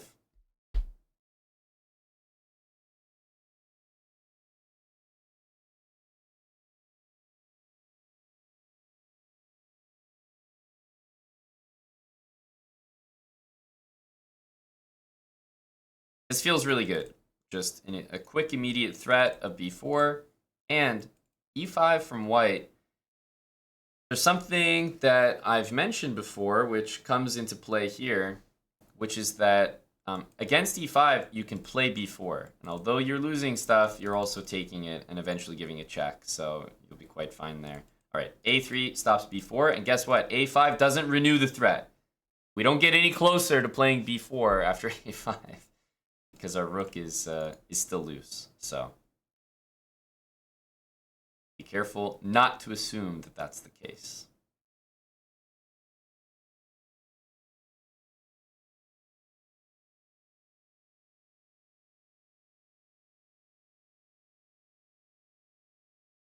I'm looking at knight here, bishop here, maybe queen out as well.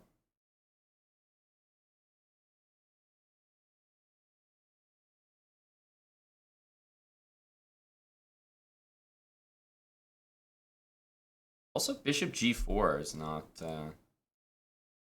crazy.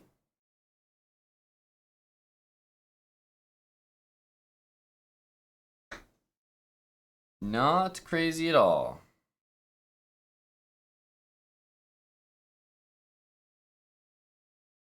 But yeah, probably not knight d7. I just don't want to walk into e5. e5, it's nice to be able to take, and okay, that queen trade will always help us out. So I think I'll go bishop here.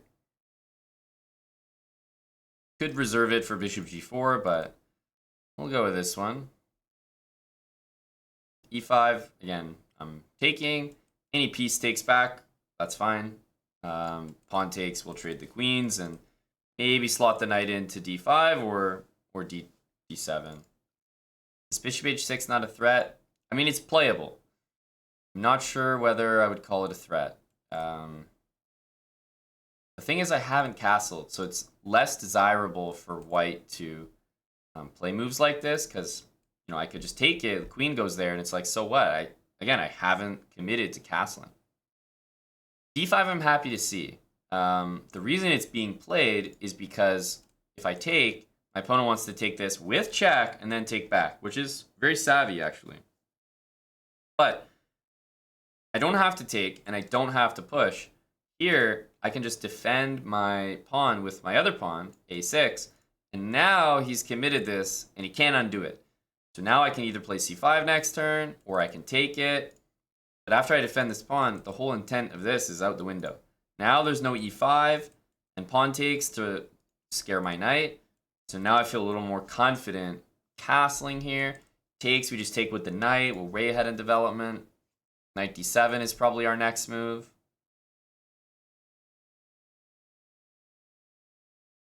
Yeah, so takes, knight takes, there's bishop takes b5 at the end.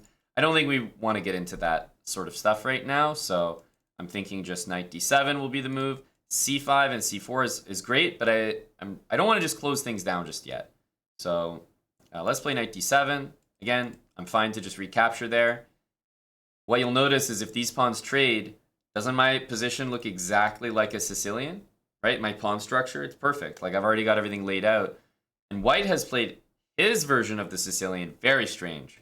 Early queen move, bishop only on d3, a3, like no knight in the middle. It's all a little bit weird.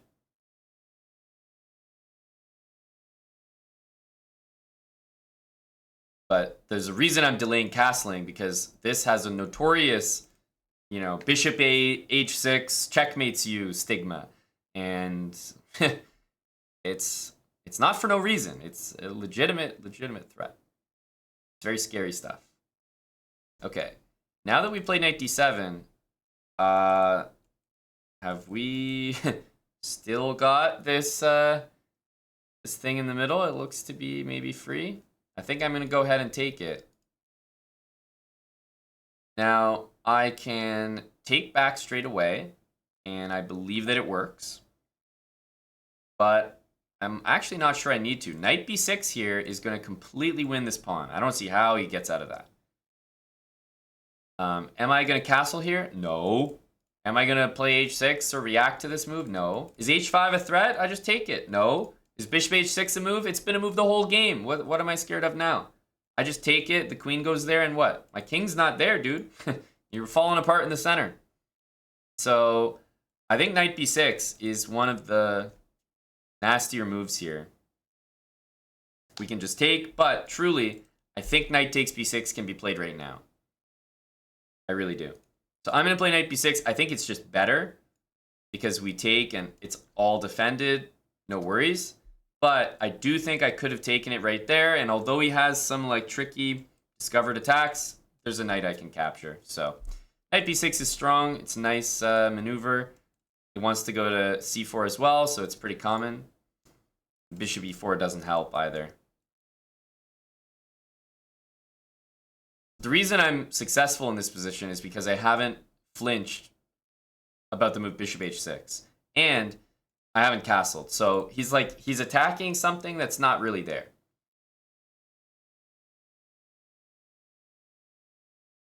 And also, after h5, it's unclear if I even need to capture it. I mean, I could just go after the center pawn at this point. Thanks for the 17 months. Fret, fret, fret.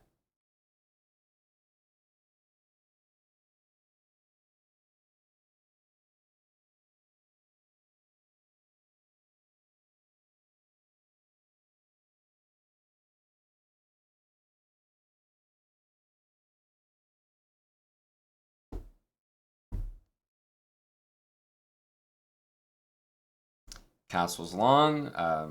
Absolutely. Makes sense. I think it's time for me to capture this this pawn on d5. The question is only how. I truly don't want this knight to disappear from f6 because I like that it's keeping h5 under control. So, and I'm not going to give away my bishop, so I'm going to start by using this knight, which makes some sense. And again, knight there. I don't know about bishop e4. I don't know about bishop h6. I don't know about h5. So I feel like using this bishop is the safe way to go. Also threatening this knight for whatever that's worth. And yes, my king will have to probably castle at some point, but not quite yet.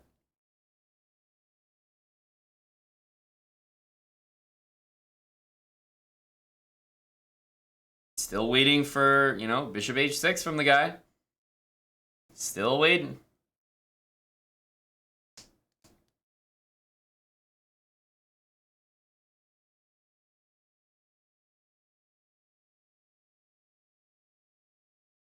It's been a while.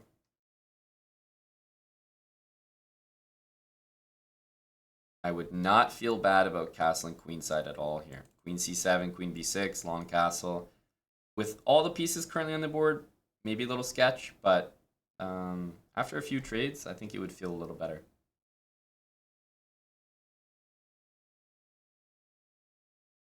And bishop h6 definitely looks like a capture situation. I still don't want to castle.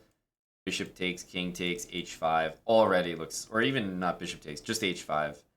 You don't want to be in those positions. h5 takes, rook sack, queen g5, you're already dead lost. So I'm actually blown away that he hasn't played bishop h6 yet. That's the whole point of this opening, and he hasn't played it. The restraint is incredible.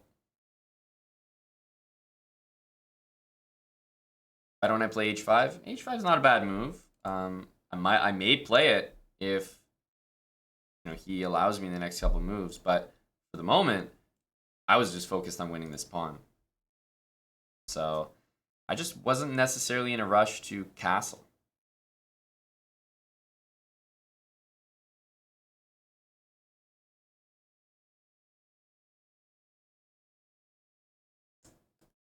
But no, h5 is a very, very decent idea.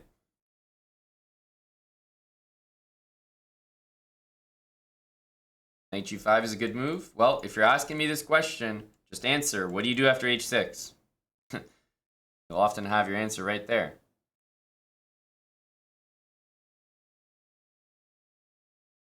Okay.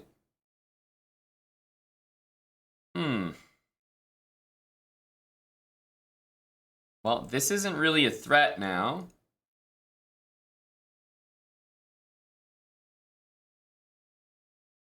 Not really seeing the whole point of that move, to be honest with you. I think h5 is a decent move, but it also gives the g5 square to the knight. I'm not sure how I feel about that.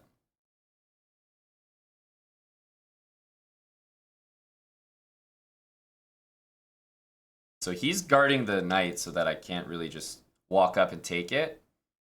Makes sense. I think I'll just throw this move in.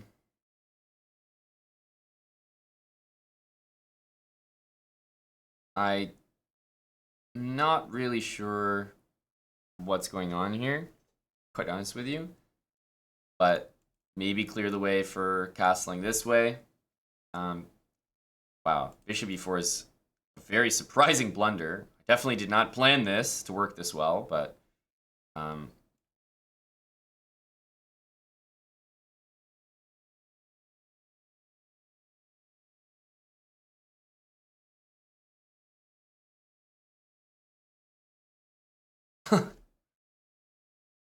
huh?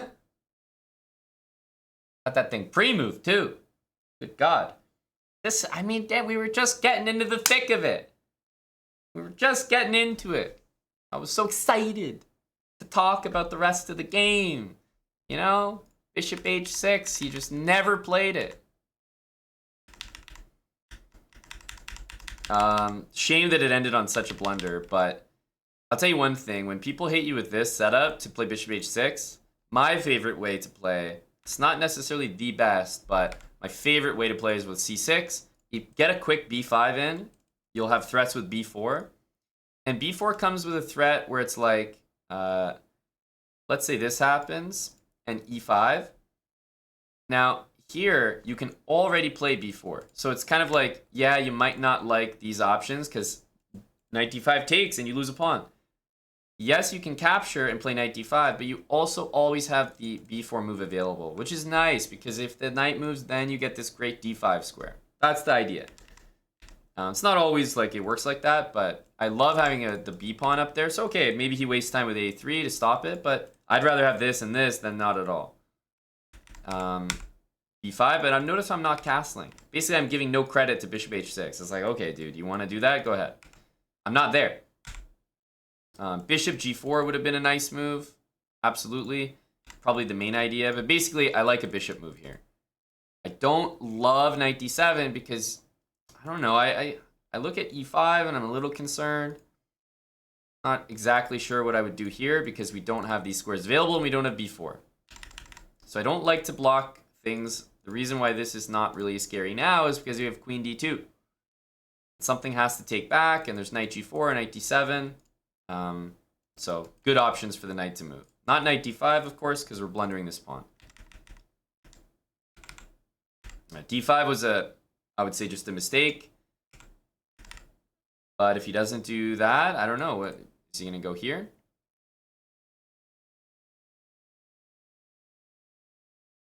Bishop d3. So I'm not saying it's perfect, but I like these c6, b5 kind of situations where you don't really castle yourself into this necessarily.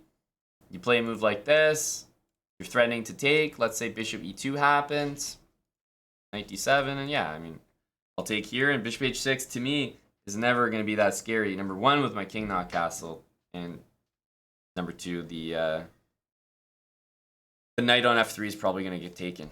Do you mind if I make it a bit colder? No, none at all.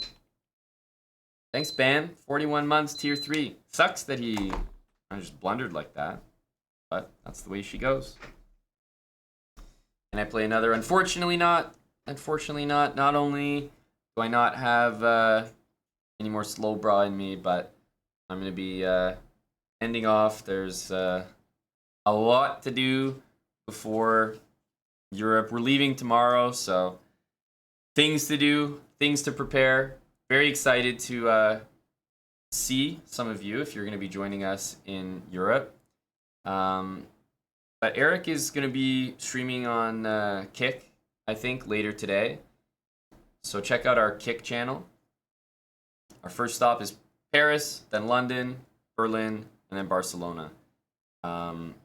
But we would be switching to Kick right now, but we've been having some computer issues that you guys have noticed maybe the last couple days, so I just want to look into that first while we have a sec. So probably get on Kick a little bit later, but just want to look into the PC. It's been freezing and lagging, and it's been kind of unpleasant, so want to check that out. But check out our Kick channel. We have moved over there, stream the majority of our content on Kick for the moment. !Kick. Thanks for watching, guys. We will be live a little bit during Europe, but no schedule for that. Just gotta tune into the streams, have the notifications on, be in our Discord, follow our social media. Let's stream IRL sub battle in a couple days. Really looking forward to that. But if I won't see you there, I'll see you guys in a couple weeks back here. And otherwise, I'll see you guys in the few streams that we do from Europe. Otherwise, I'll see you on Kick. That's right. Eric's going to be streaming later tonight, and we may run one final stream on Kick tomorrow before we go. This will be my last Twitch stream, so bye, guys. Very excited for the Slowbrah EU tour. We're leaving tomorrow to Paris. Should be a lot of fun. So many awesome events planned with other creators, guys like Fabi and Magnus joining. Should be really exciting. We've never done something like this before, so hope it is as successful as I think it will be. We just released a YouTube video. Oh yeah? Shout that out. There you go. YouTube video. Well, when the stream ends, straight to YouTube for all of you. !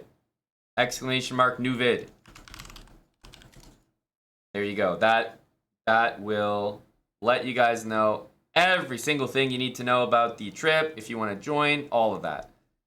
All right? Have a good one, everyone. Check that YouTube video out. Just released all the information you'll need, and I hope to see you guys in Europe. Bye for now.